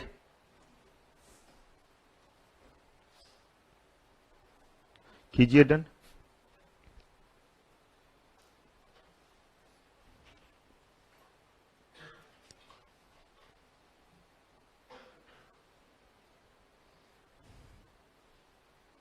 मैंने इसीलिए बुक लेने, क्योंकि आप सबके पास जब बुक आ जाएगी तो देखिएगा जो चीज बुक में नहीं रहेगा सिर्फ मैं आपको वो कहूंगा लिखने के लिए। ये आपको अगर आप देखेंगे बुक होगा तो बिल्कुल ऐसे ही पॉइंट बना हुआ है, ताकि जो है आप समझ सके, चीजों को समझने पे आपका ज्यादा फोकस रहे। क्योंकि जब हमें लिखना पड़ता है तो थोड़ा हमारा कंसंट्रेशन उस तरफ जाता है। हाँ, लेकिन कुछ चीज इंटेंशनली मैं कहता हूं लिखने के लिए, तो उस समय उसे क्या करना रहेगा, लिखना रहेगा। बाकी जो नोट्स में रहेंगे सबके पास जब बुक आ जाएगा तो सीधे वो निकाल करके तब करेंगे। अभी नहीं है कुछ के पास, इसीलिए ऐसे चलना पड़ रहा, मतलब रुकना पड़ रहा है, क्योंकि आपको ये रिवाइज करके भी आना रहेगा। डन है? बढ़े आगे। तो इसीलिए अब आप फटाफट बुक ले लेंगे सब। ये कौन सा मेजर्स है? हम पढ़ क्या रहे हैं पहले, ये हमें पता है? हम पढ़ रहे हैं लेबर लॉ के वेरियस प्रोविजंस जो कंपनी को कंप्लाई करना है, क्योंकि कंपनी के पास फैक्ट्री होता है। उसमें से हमने पढ़ना शुरू किया लेबर लॉ के कौन से वाले एक्ट और फैक्ट्री एक्ट के अलग अलग प्रोविजन पर है, जिसमें से कौन कौन सा प्रोविजन फैक्ट्री एक्ट का पढ़ लिया। पहला हेल्थ को लेकर के, सेफ्टी को लेकर के, वर्किंग आवर को लेकर के। अब किस पे हमला कर रहे हैं? Welfare measures. किसका वेलफेयर? वहां पे काम करने वाले लेबर के वेलफेयर को लेकर के। वॉशिंग फैसिलिटीज कहा गया क्या फर्क पड़ता है कि रामदीन जो है वो किस तरह के वॉशरूम में जा रहा है, कहां जा रहा है या नहीं है, he will manage by himself. कहा गया कि नहीं, अगर ये है तो ये सही नहीं है, इसका इंतजाम होना चाहिए। अब देखिएगा ना, जब पेनल्टी आप देखिएगा, एक लॉ जब आपका हो जाएगा फैक्ट्रीज एक्ट का तो अगले में बहुत कम टाइम लगेगा। रीजन ये कि आप समझ जाइएगा कि अगर कॉन्ट्रावेंशन होगा तो क्या होगा, पेनल्टी, और उसी पेनल्टी के दर से ऑक्यूपायर क्या करेंगे। और पेनल्टी में सबसे अच्छी बात हमने की है, इंप्रीजमेंट वगैरह का भी प्रोविजन दिया है। क्योंकि ये जो बड़े बड़े लोग होते हैं ये पैसे से ज्यादा किस चीज से डरते हैं, इंप्रीजमेंट से। मतलब थोड़ा डर लगता है इन्हें कि कहीं जेल हो गया तो बड़ी दिक्कत आएगी। अगर आपको ध्यान हो, अनिल अंबानी को बोला गया था शायद 1237 कुछ ऐसे ही फिगर था, मतलब 1000 करोड़ के आसपास पे करना था, और उसके लिए 30 दिन का टाइम दिया था सुप्रीम कोर्ट ने किसी मामले में, नहीं तो फिर उनको जेल हो जाती, और जेल होती उनको 30 दिन की। 30 दिन का हमें और आपको अगर बोला जाए, मैं तो खैर बहुत छोटा आदमी, अगर आपको बोला जाए कि 30 दिन के लिए कहीं पे चले जाओ और 1000 करोड़ मिलेंगे, तो कोई किसी कंडीशन में रखो चले जाएंगे। मार तो नहीं रहा है, थोड़े खाना ही क्या रहेगा, खराब वगैरह रहेगा। सबसे कमाल की बात, मैं तो बस इसी फीचर से जाता अगर स्टूडेंट रहता कि पढ़ना तो नहीं पड़ेगा, और पढ़ना ना पड़े इसके लिए तो हम तो मम्मा के गेहूं जो सुखाती थी वो भी दिन भर धूप में देखते रहते थे कि कम से कम इस बहाने पढ़ना ना पड़े। उन्होंने, मतलब उनके भाई वगैरह सबने मदद की और उन्होंने पैसे जमा कर दिए ताकि जो है वो 30 दिन की क्या ना हो, जेल ना हो। तो कहते हैं इन्हें इस चीज से बड़ा डर लगता है। पोसंपा भाई, पोसंपा, जबकि वहां पे free lunch, free dinner, free accommodation. तो यहां पे कह रहे हैं कि facilities for storing and drawing clothes. जरा सोचिए, अगर रामदीन वहां काम कर रहा है, वहां रह रहा है लगातार, तो क्या इन चीजों की रिक्वायरमेंट होगी या नहीं। आप सोचिए हमारे और आपके लिए कितना इनकन्वीनियंट है कि अगर हम अपने घर में या कहीं पे क्या कर रहे हैं, रह रहे हैं, और अगर हमारे पास ये फैसिलिटी ना हो, 2 दिन बारिश लगातार होता रहता है तो घर हमारा जो है वो कबूतर खाना बन जाता है। चाहे कितना भी आलीशान घर आपका क्यों ना हो, घर में हर जगह कपड़े लटक रहे होते हैं, कपड़े लटक रहे होते हैं वो अलग, प्लस उसका जो शानदार एक स्मेल होता है वो अलग, और प्लस अगर वैसे में सूख गया जिस दिन पहनने लगे तब जो स्मेल मारेगा वो अलग, जबकि बहुत अच्छे से वो साफ है फिर भी एक पानी का खास स्मेल। अब उसके लिए आप खास तरह के सर्फ में कुछ और डालिए, फिर ये डालिए, फिर वो डालिए, और फिर उसके बाद ये हाल। जरा रामदीन का भी सोचिए, वो इतना जो वो क्या एक फ्रेग्रेंस के लिए आता है वो डालते हैं नहीं, कपड़े साफ करने के बाद कंफर्ट या कुछ ऐसा ही होता है ना, या कुछ ऐसे 1 चम्मच डाल देते हैं, उससे ये होता है कि वो सर्फ वाला जो होता है ना, डिटर्जेंट वाला स्मेल खत्म हो जाता है। जो भी हो, जो भी हो, जरा सोचिए, वो भी तो इंसान है रामदीन भी, उसके बारे में भी तो सोचिए। तो कहा देंगे, क्या करने का फैसिलिटी देंगे, क्लोथ्स वगैरह को रखने का भी, और क्या करने का, सुखाने वगैरह का भी इंतजाम रहेगा अगर वहां वो काम कर रहा है, क्योंकि वो लगातार उसे वहां रहना पड़ता है। देखिए ना फैक्ट्री में वहीं पे वो रह जाते हैं। फैसिलिटीज फॉर सिटिंग, बैठने का इंतजाम हो या ना हो, बंदा दिन भर काम करता रहे खड़ा रहे, कहा नहीं, बैठने का इंतजाम हो। और कहा गया कि कम, ये आप ध्यान रखिएगा, यहां आपको रटना पड़ेगा, यहां मैं मदद नहीं कर पाऊंगा, ये सब फिगर याद रखना पड़ेगा। और हमें बड़ा मजा आता है ऐसे जगह क्वेश्चन देने में, क्योंकि यहां पे डिजिट है। हर 150 वर्कर पे एक क्या होना चाहिए, एटलीस्ट एक होना चाहिए। कितने पे? आपके यहां 200 लोग काम करते हैं और आपने 2 जो है वो फर्स्ट एड बॉक्स रखा है, कंप्लाई हुआ या नहीं हुआ? 200 लोग हैं, एक रखा तो कंप्लाई हुआ? 200 लोग काम करते हैं, 3 रखा, अच्छा है या नहीं है? बहुत अच्छा। कहा क्या फर्स्ट एड बॉक्स कम से कम 150 लोग, और फर्स्ट एड बॉक्स में क्या क्या होता है ये डिफाइन किया हुआ है, आपको नहीं पढ़ना है वो, तब जब आप लेबर लॉ में जो है वो डिप्लोमा करेंगे तब आपको वो देखना रहेगा। हम लोग हालांकि देखते हैं, क्योंकि जब हम लोग लेबर लॉ के ऑडिट के लिए जाते हैं तो ये भी देखना पड़ता है कि फर्स्ट एड बॉक्स में सिर्फ कॉटन और सरा हुआ बैंडेज और एक्सपायर्ड डिटॉल या सेवलॉन है, या सही में चीजें हैं जो होनी चाहिए, और हाइजेनिक तरीके से। सबसे पहले तो फर्स्ट एड बॉक्स ही अनहाइजेनिक लगेगा। क्यों? क्योंकि उसी में जो है लगेगा सेवलॉन वगैरह चू करके गिरा हुआ है, उस कॉटन पे ही जो है वो गिरा हुआ है, कॉटन छूने में आपको लस लस कर रहा होगा, या जो बैंडेज होता है वो बैंडेज इतना पुराना होगा कि उसे उखाड़ने की जरूरत नहीं है। बैंडेज क्या करते हैं नॉर्मली, ऐसे उखाड़ते हैं फिर ऐसे हैंडी प्लास लगाते हैं ना, कुछ नहीं करना, ऐसे कर दीजिए हट जाएगा। क्यों? क्योंकि वो पहले इतना खराब हो चुका है, सरा हुआ है कि वो अब बोलिएगा सर ये सब करके देखते हैं। मैं गलती से जब भी ऑडिट करता हूं तो मेरे क्लाइंट भी अलग तरह के होते हैं। मैं अपने ऑडिट में कहीं घूमने नहीं जाता, क्योंकि ऑडिट में मेरे साथ फैमिली नहीं होता है। मैं अगर ऑडिट पे गया तो उसका अच्छा ऑडिट होता है, तो इसके लिए गलती से कुछ अवार्ड वगैरह मिल जाते हैं अप्रिसिएशन के, क्योंकि आप ऑडिट अच्छा करते हैं, इन चीजों को लेकर के किसी के काम आते हैं। आप सोचिए ना, राम दिन हर या राम खिलावन, आपके ऊपर है, आपने ऑडिट किया है तो ऑडिट में साइन अगर आपने कर दिया, इसका मतलब आपने क्या लिख दिया, सब कुछ सही है। अब वो कितना भी आवाज उठाएगा, मामला कहां लेकर के जाएगा? Supreme court. सुप्रीम कोर्ट फिर क्या करेगी? नए ऑडिटर को अपॉइंट करेगी। अब वो नया ऑडिटर कम वक्त फिर जो है वो मिला हुआ रह गया, क्योंकि मैंने उसे बोला देख भाई मैंने ऑडिट किया था, कुछ उल्टा पुल्टा मत करियो। ठीक है, वह देख लूंगा मैं, कोई दिक्कत नहीं। अब बताइए क्या हुआ लॉ बनाने का? इसलिए उन्होंने इतने सारे चीज लगाए हैं, और हम लोग गड़बड़ ना करें इसके लिए हमारे ऊपर भी नियम है। अगर हम कहीं भी अनइथिकल चीज भी करते हैं तो इंस्टीट्यूट हमारा लाइसेंस कैंसिल कर देंगे। जो सीएस के लिए आप लगातार दिन रात पढ़ रहे हैं, कभी हमने भी तो ऐसे पढ़ा होगा, या हमने बस बोला होगा ओम नमः शिवाय, सावन का महीना है और वो टपक गया होगा हमारा सर्टिफिकेट। लंदन वाले डिग्री भी ऐसे ही आ गए होंगे, एमबीए फाइनेंस भी ऐसे ही आ गया होगा, पीएचडी ऐसे ही, एक्चुरियल साइंस ऐसे ही, सब ऐसे ही आ गया होगा, या किया होगा मेहनत, और वो जो है वो 1 सेकेंड में उड़ जाता है।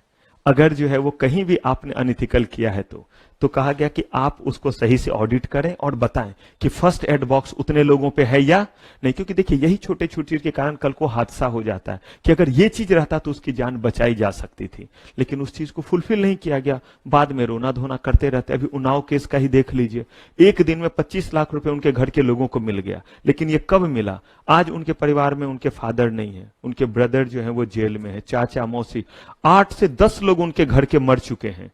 अब उनको एक दिन में 25 लाख मिल गया। क्या इनको पहले दिन ये नहीं मिलना चाहिए था?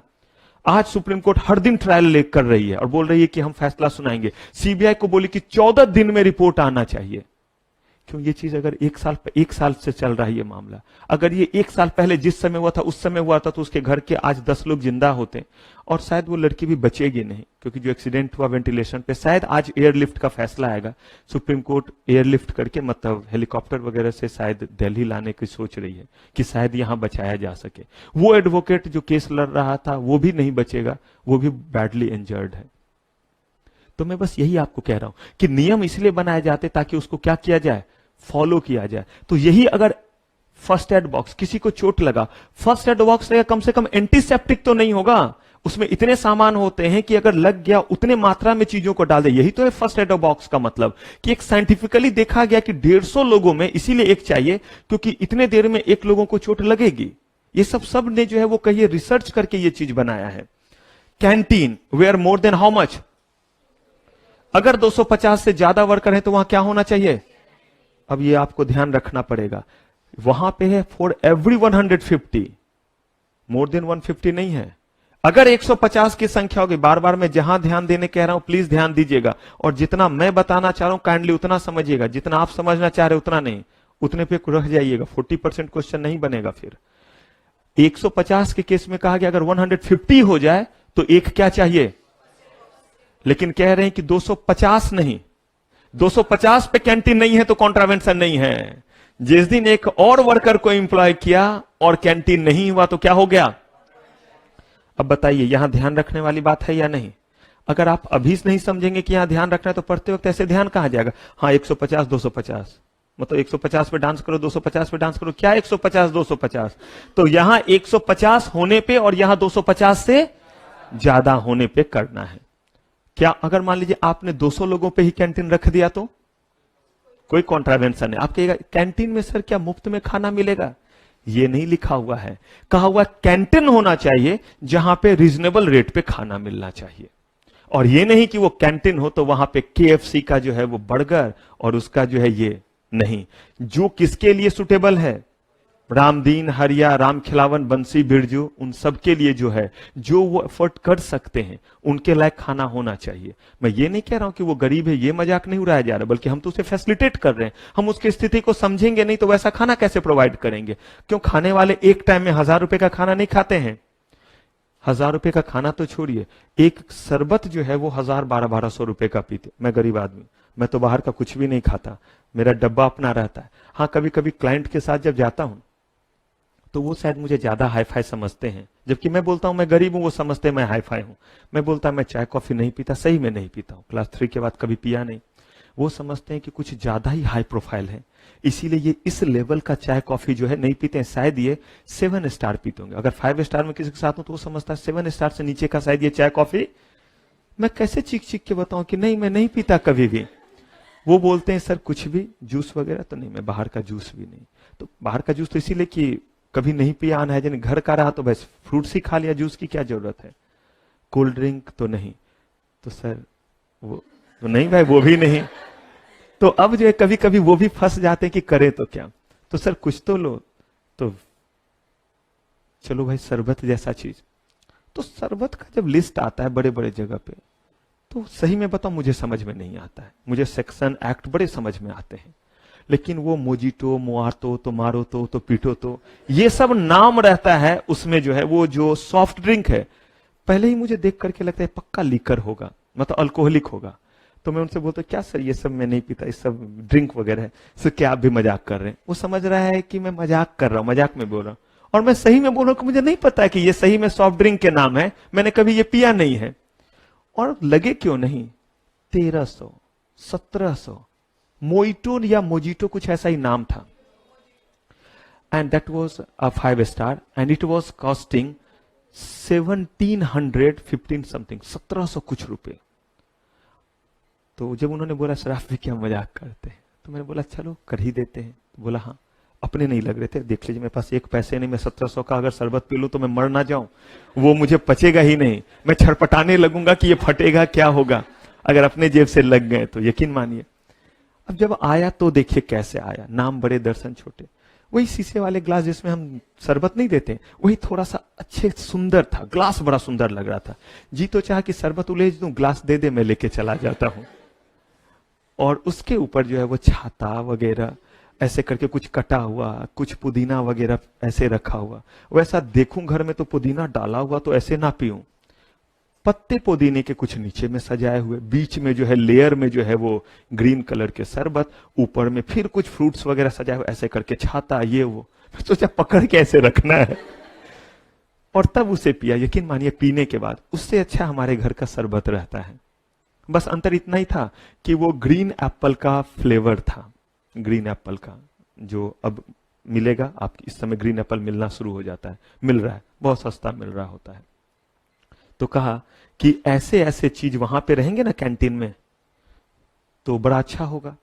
कहा कि आखिर कैंटीन आप खोल क्यों रहे हैं, कहा इसीलिए कि देखिएगा फैक्ट्री वगैरह जो है वो सिटी से नॉर्मली क्या रहता है, दूर रहता है। जरा सोचिए जब सिटी से दूर रहता है तो अगर उस दिन राम दुलारी के साथ पंगा रामदीन का, और रामदीन ने जो है वो टिफिन नहीं दिया, तो रामदीन खाएगा क्या? खाने के लिए फिर शहर में जितनी दूर आएगा वहां तो बस एक बार गाड़ी गई, फिर अब गाड़ी शाम में, तो वो खाएगा क्या? और अगर खाएगा नहीं तो काम कैसे करेगा? तो कहा गया कि जहां इतने लोग काम करते हैं इसका मतलब वो बड़ा जगह होगा, और जब वो बड़ा जगह होगा तो मजबूरी है उसे शहर से क्या बनाना पड़ेगा? क्यों? देखिएगा, इसी में आपको पढ़ाऊंगा, इन्वायरमेंटल लॉ के भी कंप्लायंसेस होते हैं कि कौन सा फैक्ट्री कहां होना चाहिए। तो फैक्ट्री तो बड़ा है तो दूर होगा, दूर होगा तो बंदा जाकर के खाएगा कहां पे? यहां लक्ष्मी नगर में आपको देखिएगा हर तरह का खाना मिल जाएगा, मतलब सस्ता कड़ी चावल भी मिल जाएगा और महंगा से महंगा KFC और बाकी भी खुले हुए रहते हैं। लेकिन जहां फैक्ट्री के आसपास कुछ भी नहीं है वो बंदा खाएगा क्या? इसलिए बोला गया कैंटीन फ्री होगा ये जरूरी नहीं है, लेकिन उसके लायक खाना वहां पे क्या होना चाहिए? होना चाहिए। कितने वर्कर पे?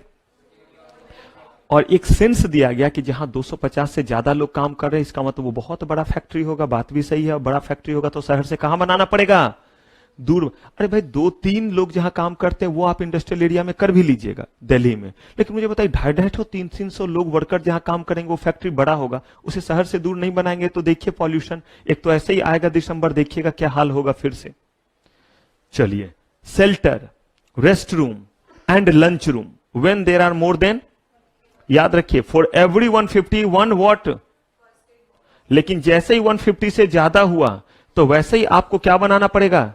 शेल्टर मतलब रहने का ठिकाना जो ढका हुआ हो, रेस्ट रूम, रेस्ट रूम का मतलब क्या वो चीफ गेस्ट हैं, आराम से जो है वो रेस्ट करेंगे।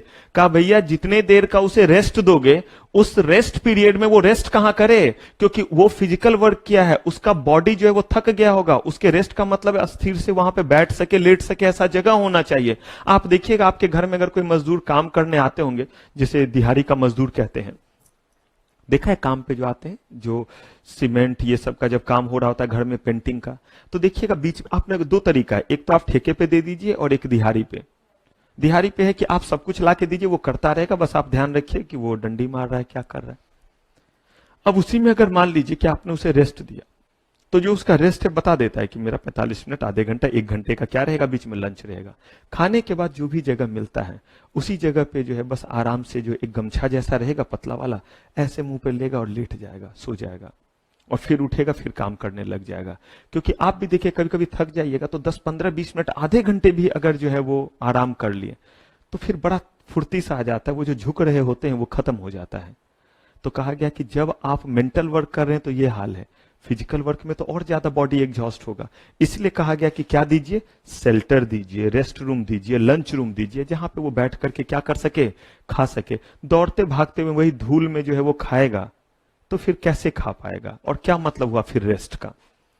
क्रेचेस when there are more than 300 हाँ जगह रहेंगे, 30 वर्कमैन वुमेन वर्कर। ये वुमेन वर्कर अगर है तो ये प्रोविजन लगेगा, नहीं है तो नहीं लगेगा। लेकिन ऊपर वाले चीज मैन वुमेन के लिए नहीं है, सिर्फ वर्कर के लिए है। 150 चाहे वो मैन वर्कर हो या कोई भी हो, वुमेन हो, अगर 150 हो गया तो हर 150 वर्कर पे एक फर्स्ट एड बॉक्स, 150 से ज्यादा होने पे लंच रूम, रेस्ट रूम ये सब होना चाहिए, 250 से ज्यादा होने पे कैंटीन होना चाहिए। लेकिन अपार्ट फ्रॉम दीज, इन सब के अलावा, इन सब के अलावा क्या कहा? इन सब के अलावा अगर वहां पे 30 वुमेन वर्कर काम करते हैं तो आपको क्या प्रोवाइड करना पड़ेगा? क्रेच प्रोवाइड करना पड़ेगा। और क्रेच का मतलब क्या होता है वो सुनिए। क्रेच का मतलब होता है कि जहां पे छोटे बच्चे को रखा जाता है। किन बच्चों को? छोटे बच्चे को जहां पे रखा जाता है उसको हम क्या कहते हैं? क्रेच कहते हैं। आप कहेगा सर ये सब प्रोविजन क्यों? एकदम ध्यान से सुनिएगा, ये इसीलिए किया गया ताकि जो है वो जो भी हमारे लेबर क्लास के लोग हैं वो एक कंफर्ट जोन में रख सके।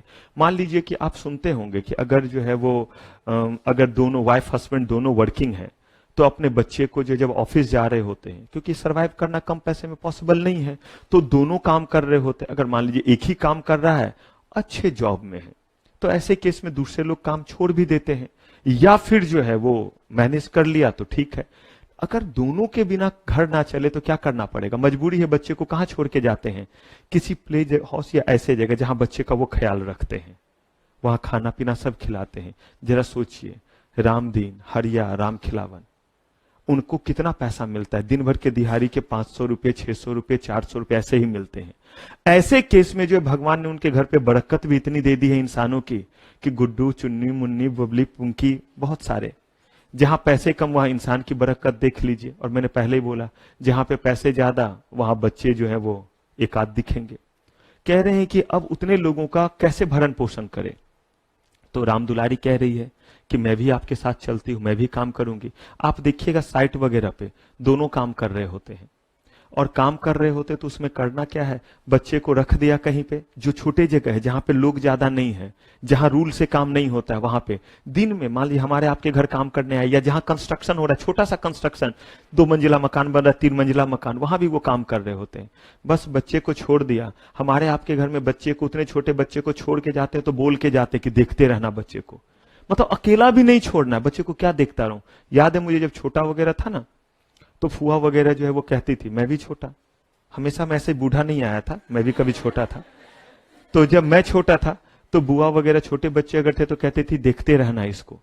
उसको देखते रहने का मतलब क्या है कि बुआ नहाने वगैरह गई है तब तक देखते रहना।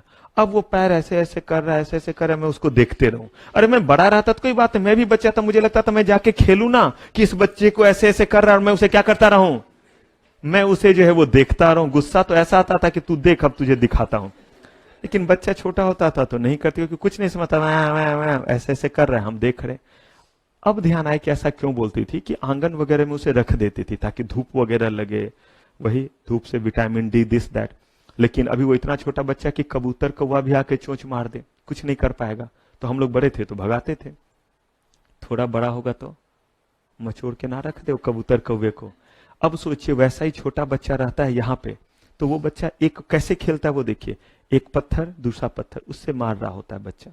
नाक चूड़ा होता है, दोनों तरफ से जो है लाइट जल रही होती है, बीच बीच में जब उसे ज्यादा लगता है तो यूं ऐसे मारता है, यहां से यहां तक जो है वो बहुत अच्छे जो है वो स्ट्रक्चर बन जाते हैं। फिर जो है वो लिया पत्थर फिर खेल रहा होता है। जरा सोचिए पत्थर वगैरह से खेल रहा है, गाड़ी बगल से जा रहा है, कोई हादसा हो सकता है। इसी चीज का ध्यान रखा गया कि अगर राम दुलारी भी साथ में जाती तो उनका लिविंग स्टैंडर्ड बढ़ेगा या नहीं बढ़ेगा, बुरे वक्त में पैसे काम आएंगे। कहा गया कि इसीलिए उन्होंने प्रोविजन बनाया और कहा कि आप इनको क्या करेंगे, लेकर के जाएंगे, और वहां पे क्या करेंगे, बच्चे को जब लेकर के जा रही होती है उनके पास जो है, उन लोगों के पास कपड़े भी वैसे नहीं होते हैं जो हमारे आपके जैसे बेल्ट नहीं होते, छोटे बच्चे को ले जा रहे होते हैं तो खास तरह का बेल्ट, कंफर्ट जोन, अपना ही पुराना साड़ी लेती है, उसी को 2-3 बार लपेटी ऐसे बांधी, बच्चा भी कस के पकड़ा रहता है कि मम्मा साड़ी पुराना है, फटा तो मैं भी गया, तो एकदम चमगादड़ की तरह जो है वो चिपका हुआ रहता है। अब उन बच्चों को जो है हम क्या करेंगे, अगर लेकर के जाएंगे तो उसके लिए क्या देना पड़ेगा, क्या क्रेचेज हो या ना हो। मुझे एक चीज बताइए, अगर लॉ में प्रोविजन नहीं होगा तो कोई मालिक क्रेचेज बनाएंगे और वहां पे स्टाफ रखेंगे, कहा कि आपको रखना पड़ेगा। अगर वहां कितने वुमेन वर्कर हैं, अच्छा किया बुरा किया, वेलफेयर ऑफिसर, जहां पे काम करने वालों की संख्या कितनी है, ध्यान रखिएगा, कहां 500 से ज्यादा, कहां 500 पे, ये 500 ही अगर हो गया तो क्या करना पड़ेगा, वेलफेयर ऑफिसर। ये वेलफेयर ऑफिसर क्या करेगा, कहा गया कि इस वेलफेयर ऑफिसर का काम बस यही देखना है कि ये जो वेलफेयर मेजर्स हैं वो हो रहे हैं या, कह रहा है कि अगर 500 लोग से ज्यादा नहीं है तब बनाने की जरूरत नहीं, अननेसेसरी ये कॉस्ट भी तो आएगा फैक्ट्री और कंपनी पे। तो कहा कि लेकिन अगर इतने लोग हैं तो एक वेलफेयर ऑफिसर होना जरूरी है जो ये देखे कि वेलफेयर के ये मीन्स प्रोवाइड किए जा रहे हैं या नहीं। सही बताऊं तो बस इतने ही नहीं है, आपके कोर्स में इतना ही है, इसीलिए इतना बताया है। वेलफेयर मीन्स बहुत लंबा है, लेकिन हमारे लिए जितना सिलेबस है उससे ज्यादा हमने ये देख लिया है। सारे पॉइंट क्लियर हैं। अब देखिए एक क्वेश्चन क्या हो सकता है, write down the welfare measures under factories act. दूसरा क्वेश्चन यहां से क्या दे सकता है, सिचुएशन दे दिया, इतने ये वर्कर, इतने वे वाले वर्कर, इतने इतने वाले वर्कर। अब बोलेगा कि mention the provision which need to be complied by occupier of this factory, या बोल देगा you are a company secretary over there, advise the occupier for provision under factories act. दे पाएंगे उनको ओपिनियन, पहले नोट डाउन कीजिए, कीजिए छपाई फटाक से और बताइए, डन कीजिए, बताइए फटाक से, तेजी से कीजिए।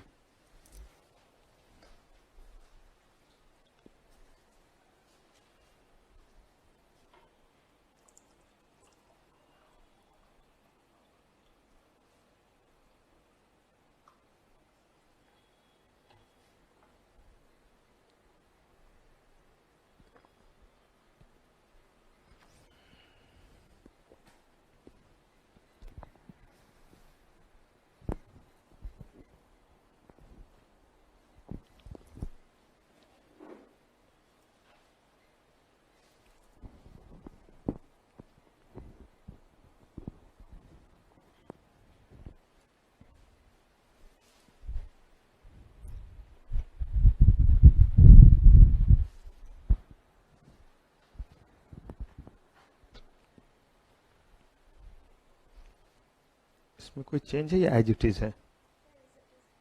ठीक है, फिर तो आप हैप्पी बर्थडे मना।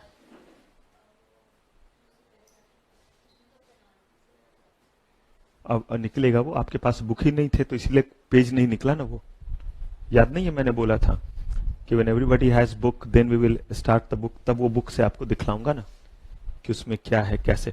हमने तो पहले ही पढ़ा है कि जो चीजें हमारे थोड़े चेन में बन जाए, पहले कहानी में करेंगे, फिर क्या करेंगे, हम अपने जो है वो बुक को निकालते हैं, टिक लगाते चलते हैं।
डन, बढ़े आगे।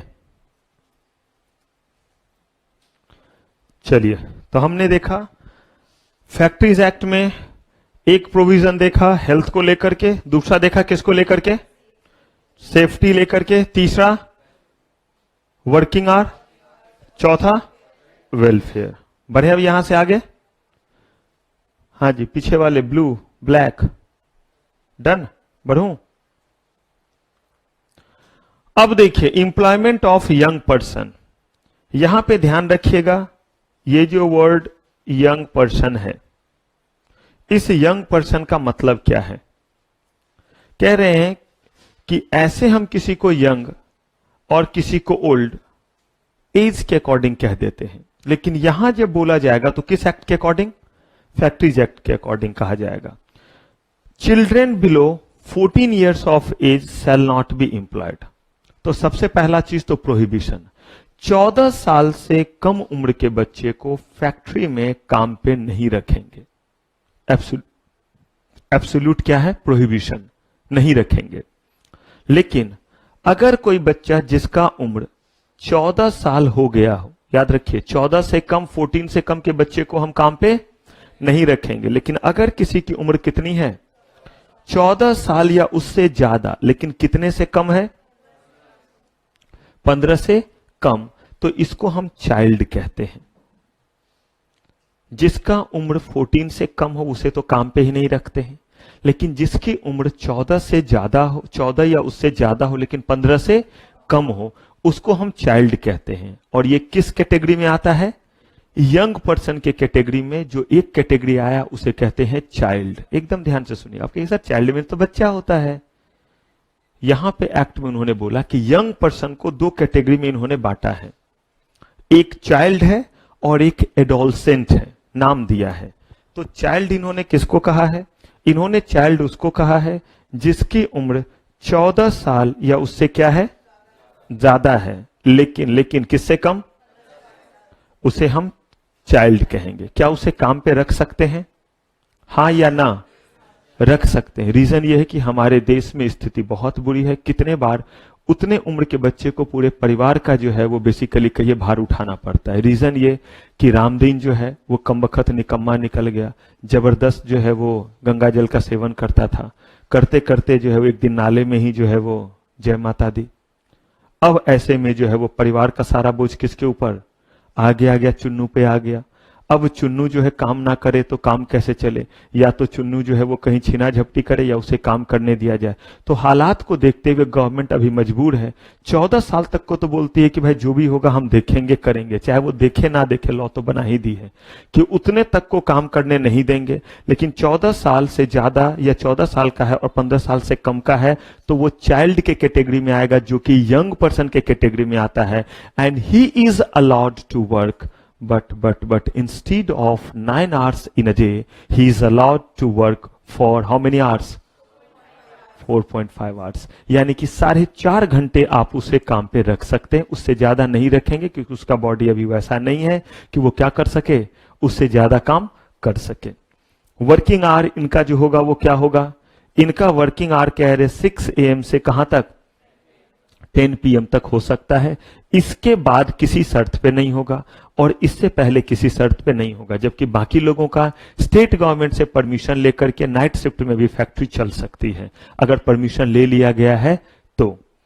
एडोलसेंट किसको कहते हैं, ये भी यंग पर्सन है, सब यंग पर्सन का ही कैटेगरी है। कह रहे हैं कि 15 साल या उससे ज्यादा, क्योंकि देखिए यहां पे क्या लिखा हुआ है, ध्यान रखिएगा, 15 ईयर्स है या लेस देन, यहां लेस देन है, तो यहां पे कह रहे 15 ईयर्स को टच कर जाए या फिर किससे ज्यादा हो जाए, 15 ईयर से ज्यादा हो जाए, लेकिन कितने ईयर से नीचे हो, 18 को टच नहीं किया है, तो वो क्या कहलाता है, एडोलसेंट। कहा ये उतना ही काम कर सकता है जितना काम एक एडल्ट वर्कर करता है, यानी कि जो 18 साल का उम्र हो गया तो वो क्या कहलाया, तब लॉ के अकॉर्डिंग एडल्ट कहलाया। उससे कम के 2 लोगों को बोला यंग पर्सन, किसको किसको, जिसकी उम्र 14 साल या उससे ज्यादा हो गई और 15 साल से कम है उसको बोला child, he is young person. 4.5 घंटे से ज्यादा एक दिन में काम नहीं करेगा। 15 साल से या उससे ज्यादा है, 15 साल या उससे ज्यादा है लेकिन 18 साल को टच नहीं किया है, he is also young person, लेकिन उसका नाम क्या रखा है, एडोलसेंट रखा है। वो कितने घंटे एक दिन में काम करेगा, कहा उसके ऊपर वही सारे प्रोविजन एप्लीकेबल होंगे जो प्रोविजन आपका जो है वो एप्लीकेबल एडल्ट पे होता है। तो आप कहेंगे तो फिर जो है वो कैटेगराइजेशन ही क्यों किया, चाइल्ड का तो समझ में आया 4.5 घंटे रखना है, कहा इसीलिए कि वो अभी जो है वो छोटा है, तो कहा छोटा है तो 4.5 घंटे कराते, उससे भी छोटा है तो काम नहीं कराते। कह रहे हो जितना वो काम करेगा उतना ही कर सकता है एडल्ट जितना करेगा। कहा एक कंडीशन रख दिया ना, अगर वो सिविल सर्जन से सर्टिफिकेट ले लेता है कि he is equally strong as adult तो हम उसे वो सारा काम करने देंगे, अदरवाइज चाइल्ड्स को जैसे 4.5 घंटे काम करने देते हैं उतना ही करने देंगे, उससे ज्यादा करने नहीं देंगे। ये बात क्लियर है। हमारे देश में अलग अलग इन्वायरमेंट और ज्योग्राफिकल एरिया में ग्रोथ अलग अलग होता है। हो सकता है कि आप जब मैं पढ़ाने के लिए आया था, माइंड नहीं करेंगे, तब भी जो है मैं इनके इतना स्ट्रांग नहीं था, हमारे ब्लू स्ट्राइप जितना मैं स्ट्रांग नहीं था। मेरा स्ट्रक्चर कैसा था मैं बताता हूं, जैसे हमारे ब्लू हैं और ब्लैक हैं, इनको जो है वो 30% कम कर दीजिए। तो ये स्ट्रक्चर मेरा था जब मैं पढ़ाने आया था, मतलब इतना ही जो है वो मेरा जो है वो, मैं रुमाल बांध करके बच्चों को 2008 में पढ़ाता था, लाल रुमाल, कि कभी इधर आता हूं तो आप मेरे तरफ देखते रहते हैं ना, हट जाता था तो बच्चों को दिखता नहीं था, तो मैं बोलता था बच्चों अब मैं इधर हूं, ये देखो रुमाल। तो इतना शानदार मेरा जो है, आप लोग 0 फिगर कहते हैं, मैं माइनस फिगर में था, इनविजिबल वाले में था। अब सोचिए अगर मैं मजदूरी करने जा रहा होता तो वैसे केस में मेरे से ज्यादा हट्टे कट्टे जो है वो 15 साल के मिलते या नहीं। अभी भी कभी कभी, अब तो मैं बहुत हट्टा कट्टा हूं, यहां तक समझ लीजिए है, अभी भी मैं देखता हूं 12th का कोई बच्चा, सही में वो अगर 1 जमा के मुझे दे दे तो आपको ये सब्जेक्ट कोई और पढ़ाएंगे, यानी कि स्थिति नहीं रहेगी पढ़ाने की। बॉडी सबका अलग अलग होता है ना, तो कहा कि अलग अलग लोगों का अलग अलग ग्रोथ है, तो इसको कौन सर्टिफाई कर दे, अगर सिविल सर्जन इस बात को सर्टिफाई कर दे कि उसका इतना ग्रोथ हो चुका है बॉडी का कि वो जो है वो एडल्ट की तरह काम कर सकता है, उतने जो है वो बड़े लेवल का काम वो कर सकता है, उतना उसका बॉडी स्ट्रांग हो चुका है, तो वो उतना काम कर सकता है जितना 18 ईयर्स को टच करने के बाद जो काम करते हैं। क्लियर है। और अगर ऐसा नहीं है तो उसे हम क्या मानेंगे, है तो एडोलसेंट लेकिन उसे हम कितने देर काम, चाइल्ड वाला उसके ऊपर एप्लीकेबल कराएंगे। क्लियर है। ये हमने अपॉर्चुनिटी दिया, अगर, क्योंकि देख लीजिए हमारे और आपके बीच में अगर मैंने 2-2, 3-3 डिग्री ली हुई है, गरीब आदमी, तो मैं सारे कैपेसिटी में काम कर सकता हूं या नहीं, करता हूं, पापी पेट के लिए बड़े काम करने पड़ते हैं, आपको पढ़ाता भी हूं, कंसल्टेंसी भी देता हूं। तो कहा गया कि कंसल्टेंसी सिर्फ सीएस का दे सकता हूं, कहा नहीं, चार्टर्ड हूं लंदन से, वो भी दे सकता हूं। एमबीए फाइनेंस, फाइनेंशियल मॉडलिंग का दे सकता हूं। कहा गया कि एक्चुअली कर रहे हैं तो इंश्योरेंस कंपनी, हाँ वो भी आ जाए तो वो भी दे दूं। कहा गया कि ये सारी चीज अगर मैं कर रहा हूं तो मुझे ये रोका गया, रेस्ट्रिक्ट किया गया। साथ ही साथ बुक का ऑथर हूं तो बुक भी लिख लेता हूं, थोड़े पैसे आ जाते हैं, उससे भी दाल रोटी चल जाता है। अब कह रहे हैं कि ये काम करने के लिए मुझे अलाउ किया गया या नहीं। तो क्या मेरे साथ जो है, या अगर कंपनी गवर्नमेंट ने ऐसा किया तो क्या गलत किया, मुझे इतने काम के अलाउ नहीं करना चाहिए। मैंने पढ़ा तब ना मेरे पास इतनी डिग्री आई। तो अगर मैंने पढ़ा तो क्या अगर अब मैं चाहूं उनको यूटिलाइज करना तो मुझे नहीं दिया जाए मौका। कहा गया बिल्कुल दिया जाए। वैसे ही जो मसल्स पावर पे काम करते हैं, अगर उनके पास ताकत पहले आई तो क्या उन्हें जो है वो उतना मौका ना मिले काम करने का। कहा बिल्कुल, हर आदमी के लिए अपॉर्चुनिटी अलग अलग है। रामदीन अपना ग्रोथ जो उसी से कर सकता है, ज्यादा काम कर करके कमा सकता है। मैं जो है वो अपना ज्यादा पढ़ा करके ज्यादा अपने मेंटल चीजों के जरिए कमा सकता हूं। इसी लॉजिक पे उसे परमिशन दिया गया। वर्किंग आवर क्या होगा, अंतर देख लीजिए। एडोलसेंट के लिए 6 to 7 PM ही है। क्यों है वो सुनिए। अच्छा मुझे क्या बताइए, आपको जाति नहीं लग रहा है। चाइल्ड को 6 AM to 10 PM तक, और इनको 6 AM to 7 PM तक है। लॉजिक बताइए क्या हो सकता है। हाँ, 14 साल तक के या छोटा बच्चा है तो इसका मतलब वो स्कूल भी जा सकता है, और स्कूल के लिए हमने उसे टाइम, क्योंकि ये तो पूरे एडल्ट की तरह कर काम करेगा तो उसे तो दिन भर काम करना पड़ेगा, लेकिन उसे तो 4.5 घंटे काम करने। हो सकता है कि सर्वोदय विद्यालय में जो है वो दिन के शिफ्ट में जा रहा हो, या जो भी स्कूल हो, मैं भी पढ़ा हुआ हूं गवर्नमेंट स्कूल से। तो अगर मान लीजिए कि शाम का शिफ्ट में मिला, कभी कभी होता है गर्ल्स के लिए मॉर्निंग शिफ्ट और बॉयज के लिए इवनिंग शिफ्ट, क्योंकि बॉयज को बागर बिल्ले वो मानते हैं कि ये कभी भी आ जाएंगे तो इनको कभी भी बुला लो। गर्ल्स का जो है वो आफ्टरनून तक में बंद हो जाता है, क्योंकि हमारे पास इंफ्रास्ट्रक्चर कम है ना, तो उसी स्कूल में बॉयज भी, उसी स्कूल में गर्ल्स भी। आप देखिएगा, अगर थोड़ा अगर एक्सपीरियंस हो दिल्ली के ही स्कूल का, तो वहां पे देखिएगा दिन में लड़कियां पढ़ के गई, फिर 12 बजे से तो बच्चों का जो शाम में 6 बजे, 6:30, कभी कभी 7 बजे खत्म। तो कहते हैं तो वो पहले काम कर लेगा, क्योंकि खुद कमा रहा है तो पढ़ रहा है। इनके केस में तो इन्हें दिन भर काम करना है, इसीलिए 6 AM से क्या रखा, 7 PM रखा। क्लियर है, डन कीजिए फटाक से।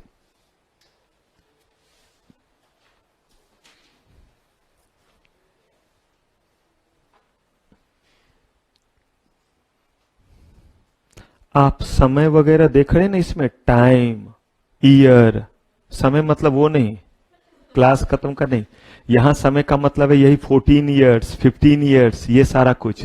क्यों, क्योंकि मैंने बार बार बोला है, अगर सीधे पूछे कि mention the provision for employment of young person under, ऐसे ही पॉइंट देकर के लिखिएगा, दुख भरी कहानी वगैरह मत सुना दीजिएगा। इतने पॉइंट हमें चाहिए रहेंगे तब हम आपको मार्क्स देंगे। अब अगर कुछ और पूछे तो वो क्या पूछ सकता है, एज दे देगा, बोलेगा कि बताइए उसके ऊपर क्या प्रोविजन लगेंगे, तो देख लेंगे कि वो एडोलसेंट है, चाइल्ड है, क्या है। आप क्या चाहिएगा, डायरेक्ट क्वेश्चन है या थोड़ा, ठीक है, तो पहले ही दुखी हो जाइए, नहीं आएगा तो इसीलिए जो है वो थोड़ा क्या रहेंगे, अलर्ट रहेंगे। आ जाए तो अच्छी बात है, अगर इंप्लाइड आ जाएगा तो डायरेक्ट तो वैसे ही लिख देंगे, लेकिन अगर हम इस तरह से सोच लेंगे कि इंप्लाइड हमें आता है तो हमारे लिए काम आसान हो जाएगा, उसकी प्रैक्टिस। और यही घर पे जाकर के लिखने वाले काम में करना है, रटना नहीं है, बस थोड़ा दिमाग लगा लगा कुछ देकर रटना रहेगा। अब जहां मैंने बोला 150, 250, तो वो तो सही बात है, उसमें तो कोई उपाय नहीं, वो तो बार बार करना रहेगा, लेकिन उसके अलावा कम से कम एक फ्लो दिमाग में रहना चाहिए कि फैक्ट्री है भाई, ये मेजर्स हम अडॉप्ट कर रहे हैं। डन कीजिए, बताइए।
चलिए कौन कौन सा प्रोविजन देखा सबसे पहले?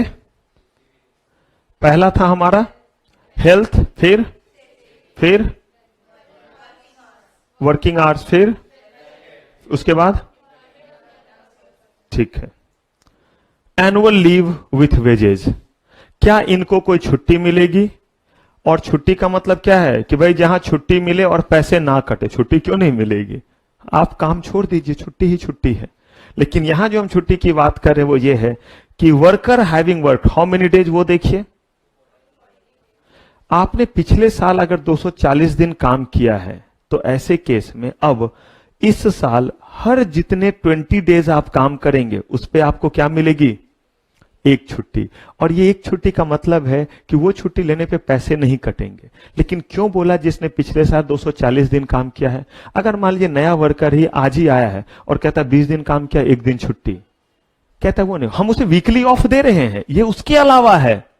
वीकली ऑफ जो आपको मिलता है वो अपनी जगह, जो वर्किंग आवर का कॉन्सेप्ट है 9 घंटा वो अपनी जगह, उसी अकॉर्डिंग आपने काम किया है। और कितने दिन काम किया आपने? जो पिछले साल अगर 240 दिन काम कर दिया तो अब हर 20 डेज के काम पे हम आपको क्या देंगे? एक छुट्टी। और वो छुट्टी आपका क्लब होता रहेगा, ये नहीं कि आज ले ही लीजिए, रखे रहिए। फिर जो है वो और 20 दिन काम किए, एक छुट्टी आपका ऐड होता जा रहा है। और जब आपको रिक्वायरमेंट होगी तो आप वो छुट्टी क्या कर सकते हैं? क्या उसके पैसे कटेंगे? नहीं कटेंगे। तो ये अच्छा एस्पेक्ट है उनके लिए या नहीं है? क्या उनको वीकली ऑफ नहीं मिलेगा? वीकली ऑफ तो कंपलसरी है, वो तो मिलेगा ही मिलेगा। ये तो है कि वीकली ऑफ के अलावा जो आपने 6 दिन काम किए हैं, ऐसे ही 6 दिन काम करते गए तो 18 डेज, चौथे वीक में 2 दिन काम किया तो एक एक्स्ट्रा छुट्टी आपको मिल गई। नेशनल हॉलीडे वगैरह के अलावा ये है, वो जो छुट्टियां मिलती है वो तो अलग है। ये आपके काम किए जाने के कारण आपको 20 दिन पे एक छुट्टी मिली। और ये पेड लीव का मतलब है कि इसमें आपको जो है वो छुट्टी पे रहने पे भी क्या मिलेगा? पैसा मिलेगा। आपको जो है वो पैसे कटेंगे नहीं छुट्टी लेने पे, नहीं तो उसके अलावा पे करना पड़ता है। छुट्टी लीजिए, तनख्वाह कटेगी।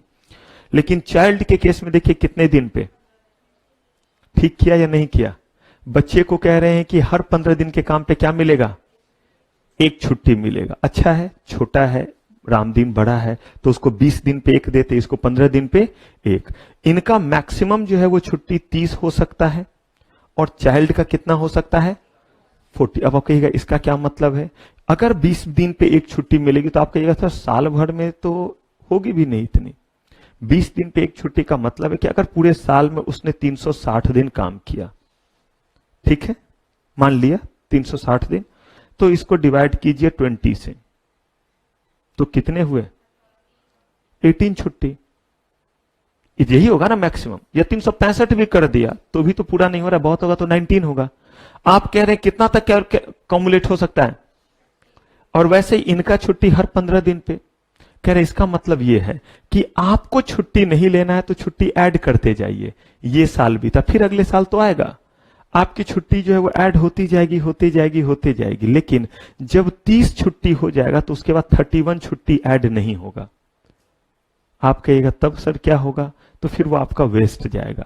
अगर पापा जॉब में या कहीं भी आप सुनते होंगे तो देखते होंगे कि एक खास तरह का छुट्टी जो है वो उसको इनकैश कर सकते हैं, उससे ज्यादा है तो लैप्स कर जाता है। इसलिए जो जॉब वगैरह में रहते हैं साल के अंत में जो 4 दिन छुट्टी लेकर के बैठ जाते हैं, क्योंकि वैसे भी वो क्या होना है?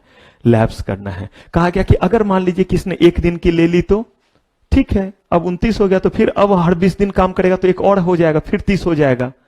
लेकिन 30 के बाद 31 तब तक नहीं होगा जब तक आपका इधर एग्जॉस्ट, यानी 31 छुट्टी लगातार नहीं होगी। जैसे ही 30 हुआ फिर हमने 20 दिन काम किया तो अब हाँ फिर ये छुट्टी ले लीजिए, ये इसमें से 15 छुट्टी ले ली। अब फिर जो है वो एक दिन 20 दिन काम किया तो 15 से कितनी हो गई छुट्टी? 16, 16। फिर 20 दिन काम किया तो 17। जरूरत पड़ गया 2 दिन की छुट्टी की, ले लीजिए फिर 15 पे।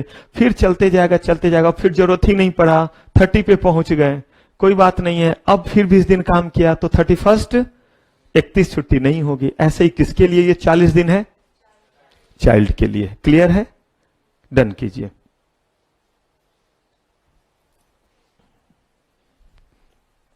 सेक्शन वगैरह आपको ध्यान नहीं रखना है, बस है कि गलती से ध्यान रह जाए तो रह जाए, रटना नहीं है कि ये बात फैक्ट्रीज एक्ट के सेक्शन किस में लिखा हुआ है? 79 में। कंसेप्ट जरूर याद रखिएगा। आप कहिए सर आप हमें अपना जैसा ना समझे, हम तो ये भी याद रख लेंगे कि ये सेक्शन 79 में है, तो बहुत अच्छी बात है। लेकिन मैंने बोला कि ये नहीं कि 79 याद रखने के चक्कर में ये 15, 30, 40, 20 इसको उल्टा पुल्टा कर दें। 79 नहीं लिखने पे मार्क्स नहीं कटेंगे, लेकिन जहां 15 वहां अगर 20 किया तो डबल मिलेंगे। मार्क्स नहीं, लड्डू, छोटा भीम का बड़ा सा।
डन।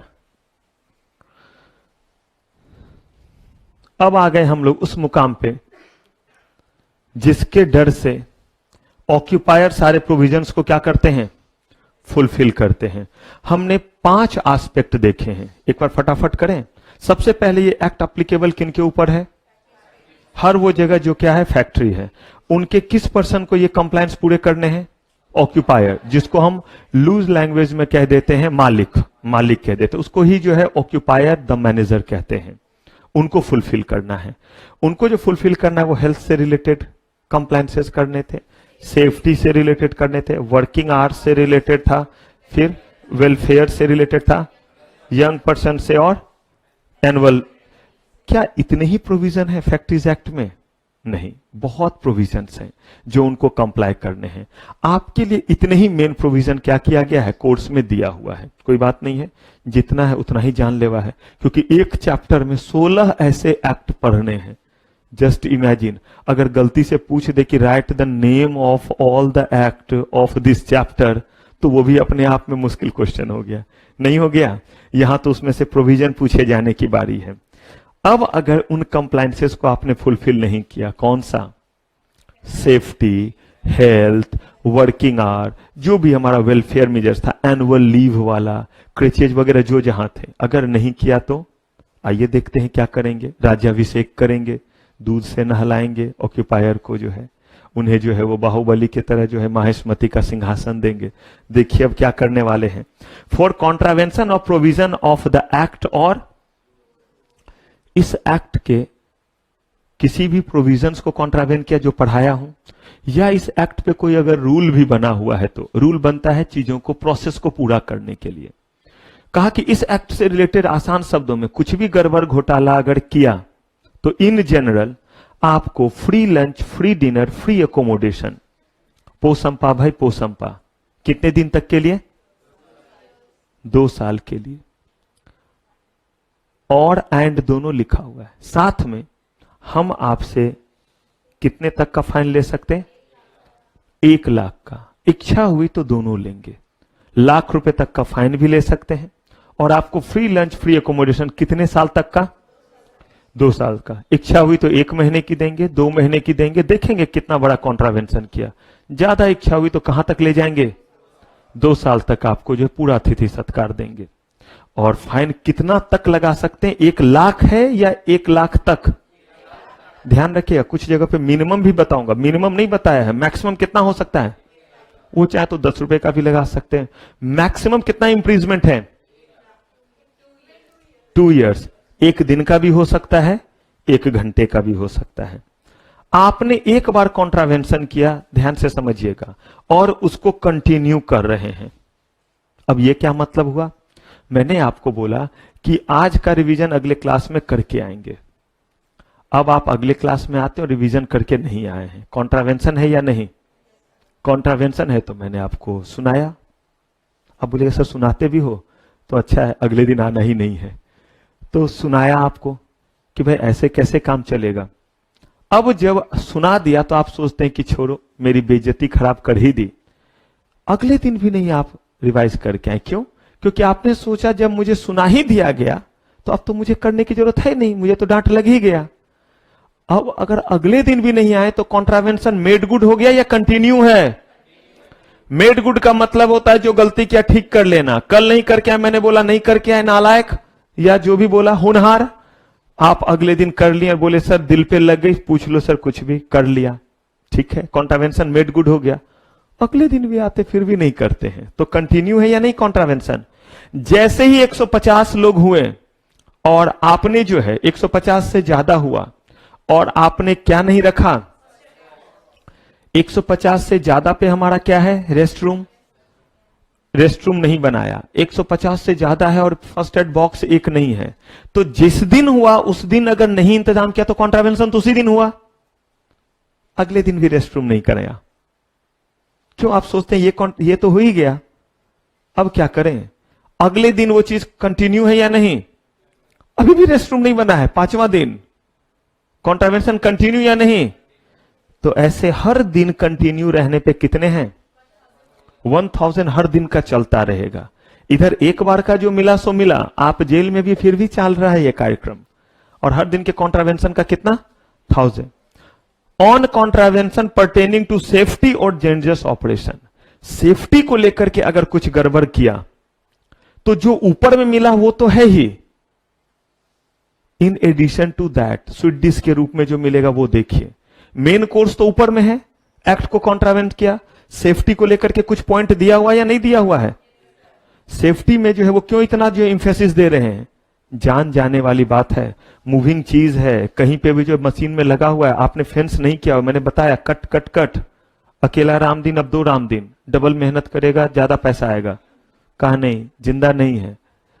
अब देखिए यहां पे इस केस में नॉट लेस देन व्हाट, इसका मतलब अच्छा है ये वाला हुआ, अब तो ये लगेगा नहीं। कहा बॉस ये तो मैक्सिमम लिखा हुआ है, मिनिमम ये अब आपके लिए और कंपलसरी हो गया, और अगर कहीं जो है वो सीरियस इंजुरी सिर्फ हुआ तो? ये कब हुआ? जब आपने चीजों को कंप्लाई नहीं किया, या डेंजरस वर्क था जहां पे बहुत ज्यादा डस्ट फ्यूम निकलता था, आपने मास्क वगैरह नहीं दिया। कह रहे ऐसे केस में इंजुरी हुआ, लंग्स में प्रॉब्लम हो गया, कह रहे उनको जो कंपनसेशन देंगे that is a different thing, ये तो फाइन है। ये मत सोचिए कि रामदीन को कंपनसेशन नहीं मिलेगा, उसके लिए पढ़ाऊंगा एम्प्लॉय कंपनसेशन एक्ट, वो रामदीन को मिलेगा। ये तो फाइन पेनल्टी है जो रामदीन को थोड़ा ना दिया जाएगा, ये ऑक्यूपायर किसको देगा? ऑथोरिटी को दिया जाता है फाइन पेनल्टी, लेबर मिनिस्ट्री में सारा पैसा जाएगा। Subsequent contravention of same provision, एक तो कॉन्ट्रावेंशन किया, उसको मेड गुड कर लिया कि अब नहीं होगा, काम खत्म। कॉन्ट्रावेंशन किया, कंटिन्यू हो रहा है, तो जब तक कंटिन्यू होगा चलता रहेगा। एक बार कर लिया, उसका फिर अगली बार वही गलती, एक बार नहीं याद करके आए, मैंने पूछा नहीं, अगले दिन लेकिन सुना दिए। कॉन्ट्रावेंशन किया लेकिन फिर मेड गुड कर लिया, आइला, फिर एक सप्ताह बीता, फिर अगले दिन बोला करके आने नहीं किया, तो अब इस बार आपने दूसरी बार किया है। पहली बार के बाद जितने बार भी करते हैं उसको सब्सिक्वेंट कहते हैं, चाहे वो दूसरी बार हो, तीसरी बार हो, चौथी बार हो, दिस इज कॉल्ड सब्सिक्वेंट। अब अगर सब्सिक्वेंट किया तो अब बताइए, पहली बार जितना डांटा था उतना ही डांटूं, मेरा बस चले तो पीटूं? वैसे चलता नहीं है, मना किया हुआ, सुप्रीम कोर्ट ने बोला है कि अब मार पिटाई अलाउड नहीं है। हम लोग जब पढ़ते थे तो क्यों चीजें याद रहती थी पता है? अगर कुछ याद नहीं तो टीचर कैसे बात करते थे, पकड़ लिया बाल, बच्चा यहां हिल रहा है, बड़ा हीरो बनता रहता, और बात आपसे कर रहे हैं और उसको हिला रहे हैं, ये लगता है उसका उखड़ जाएगा, ऐसे पकड़े हुए हैं, नालायक कहीं का। उस दिन देखे थे बाजार में हीरो बन के घूम रहा था, अब स्पीड तेज हो गया है, मजाल है बच्चा, वो तो बस ऐसे ऐसे आंख से आंसू जो भी गिर रहे हो, और पकड़ते थे कौन सा पोर्शन, मेरे तो बाल भी उड़ गए है भी नहीं उतना, ये यहां वाला पोर्शन जो दर्द करता है, कभी कभी तो उनके हाथ में आ जाते थे, वो हट नालायक कहीं का, उसी के शर्ट में पोंछ भी लेते थे। अब यहां पे ऐसा कुछ तो नहीं है, लेकिन तब आपने दूसरी बार ये गलती की। अगर ये दूसरी बार गलती की कौन सा? पहली बार जो है आपने जब ये किया था 150 वाला फर्स्ट एड बॉक्स नहीं था, अब जब संख्या 300 हुई तो फिर दूसरा बक्सा भी नहीं लाया, तो ये दूसरी बार ये गलती किया है या आपने नहीं किया है? अगर ये किया है तो पहले से जो है वो क्या करें, ज्यादा पनिशमेंट है या कम? लॉ तो यही कहता है, तो जो लॉ कहता है वो यही है, लॉजिक भी यही है। 2 साल की जगह कितने तक? अब देखिए, पिछली बार मिनिमम फाइन था, मिनिमम नहीं, मिनिमम फाइन नहीं था, मिनिमम 1 रुपया भी हो सकता था, डिपेंड करता है जज के ऊपर। लेकिन इस बार कह रहे बॉस सिर्फ कॉन्ट्रावेंशन साबित हो जाए तो 10,000 तो देने ही पड़ेंगे, और मैक्सिमम जो 1 लाख था वो कहां तक? तो देखिए इधर 2 साल से कहां, और यहां कोई मिनिमम नहीं था जो कि मिनिमम हो गया, और जो मैक्सिमम 1 था उसको क्या कर दिया, ठीक किया या नहीं किया? और यही तो लॉजिक भी आपका है, एक ही चीज को बार बार गलती करेंगे तो पेनल्टी तो बढ़ना चाहिए। एक बार गलती और बार बार किए तो बदमाशी, तो इसकी ये सजा है, डन कीजिए। प्रोविजन में इसमें चलिए पहले और आगे बढ़ते हैं, फिर ही कीजिएगा, क्योंकि अभी आपका मेरा जो है वो सीक्वेंस टूटेगा। और गलतियां देखते जाइए, यानी कि और देखिए फाइन पेनल्टी। आपने जो है वो ऑब्स्ट्रक्ट किया, किसको? इंस्पेक्टर को। क्या करने से? वो इन्वेस्टिगेशन के लिए आ रहे थे कि क्लीन है या नहीं। फैक्ट्री इंस्पेक्टर आते हैं इन्वेस्टिगेट करने के लिए एकाएक कि भाई सब साफ सफाई तो है, बोल करके आएंगे तो सब तो ऐसे ही साफ रहेगा। तो जो है वो आए। अब अगर आए तो आप आगे खड़े हो गए कि तुम्हें फैक्ट्री में इन करने से पहले मेरे लाश से गुजरना पड़ेगा। गेट वगैरह बंद कर दिए और इधर बोले सब ठीक करो रे, सब ठीक करो, ओवर क्राउडिंग है, सब अस्त व्यस्त है, और आप क्या बोल रहे हैं उसको ठीक करने के लिए। अगर ऐसा है तो देखिए इंप्रीजमेंट कहां तक एंड फाइन कहां तक? 10,000 तक हो सकता है। Wrongful disclosing result pertaining to result analysis. आपसे हम बीच बीच में पूछ रहे हैं, क्या पूछ रहे हैं कि आपके फैक्ट्री में बताइए कितना रेडियो एक्टिव सब्सटेंस यूज करते। क्या रेडियो एक्टिव एक्टिविटी कहीं नहीं होता है? फैक्ट्री में ही तो होता है, केमिकल का वर्क नहीं होता है। हम आपसे बार बार पूछ रहे हैं कि केमिकल जो वर्क होता है, जो एक्सट्रैक्ट होता है, मतलब जो गंदगी निकलती है, वो किस लेवल का उसमें पॉइजन है, टॉक्सिक सब्सटेंस कितना है, क्योंकि उस अकॉर्डिंग हम आपको बताएंगे कि कौन सा मास्क दें उन्हें, वरना नुकसान होगा। देखते मैंने एग्जांपल भी आपको दिया था, सिर्फ एक पेंट होता है, पेंट, ये सब जो पेंटिंग होता है कैसा स्मेल आता रहता है। आप सोचिए जरा, उस पेंट को ही बस अगर गिरा कहीं तो ये पेंट बनता भी होगा, तो जब ये बनता होगा तो वेस्ट नहीं निकलते होंगे, उसी में वो काम कर रहे होंगे। कुछ बच्चे तो ऐसे होते हैं जो पेंट जैसे चीज से नशा करते हैं, और जो आपका इरेजर नहीं होता है, व्हाइटनर, जो पेन वगैरह को लिखते हैं और व्हाइट ऐसे चला देता है, क्या बोलते हैं मुझे ध्यान नहीं आ रहा है, वो एक, तो वो जो है वो खास तरह का सीसी में रहता है। मैंने देखा हुआ जुगी के कुछ बच्चे क्या करते हैं, उसे रुमाल पे ऐसे डालते हैं, मैंने अपने आंखों से देखा है, और तब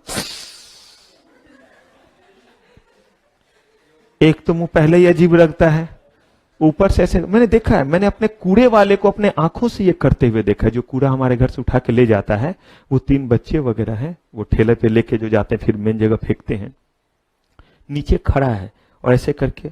तो मेरी थोड़ी आदत है as being a psychologist, human psychology समझना कि कर क्या रहा है। तो देखा अरे कोरेक्स या कुछ ऐसे करके नाम था जो व्हाइटनर होते हैं, और उसको बस ऐसे ऐसे करके किया, ढक्कन लगाया, उसके बाद उसका देख उसके नाक में दे रहा है। दोनों का नाक पहले से ही आधा उठा हुआ है, सूंघ सूंघ करके ही है, और शरीर ऐसा कि फूंक दीजिएगा तो मर जाएगा।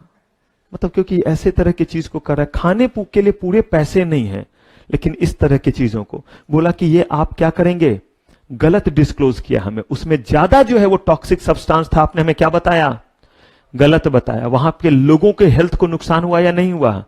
अगर हुआ तो आप जाइए फ्री लंच फ्री डिनर में, कितने दिनों के लिए? 6 महीने तक के लिए, और फाइन कितना तक?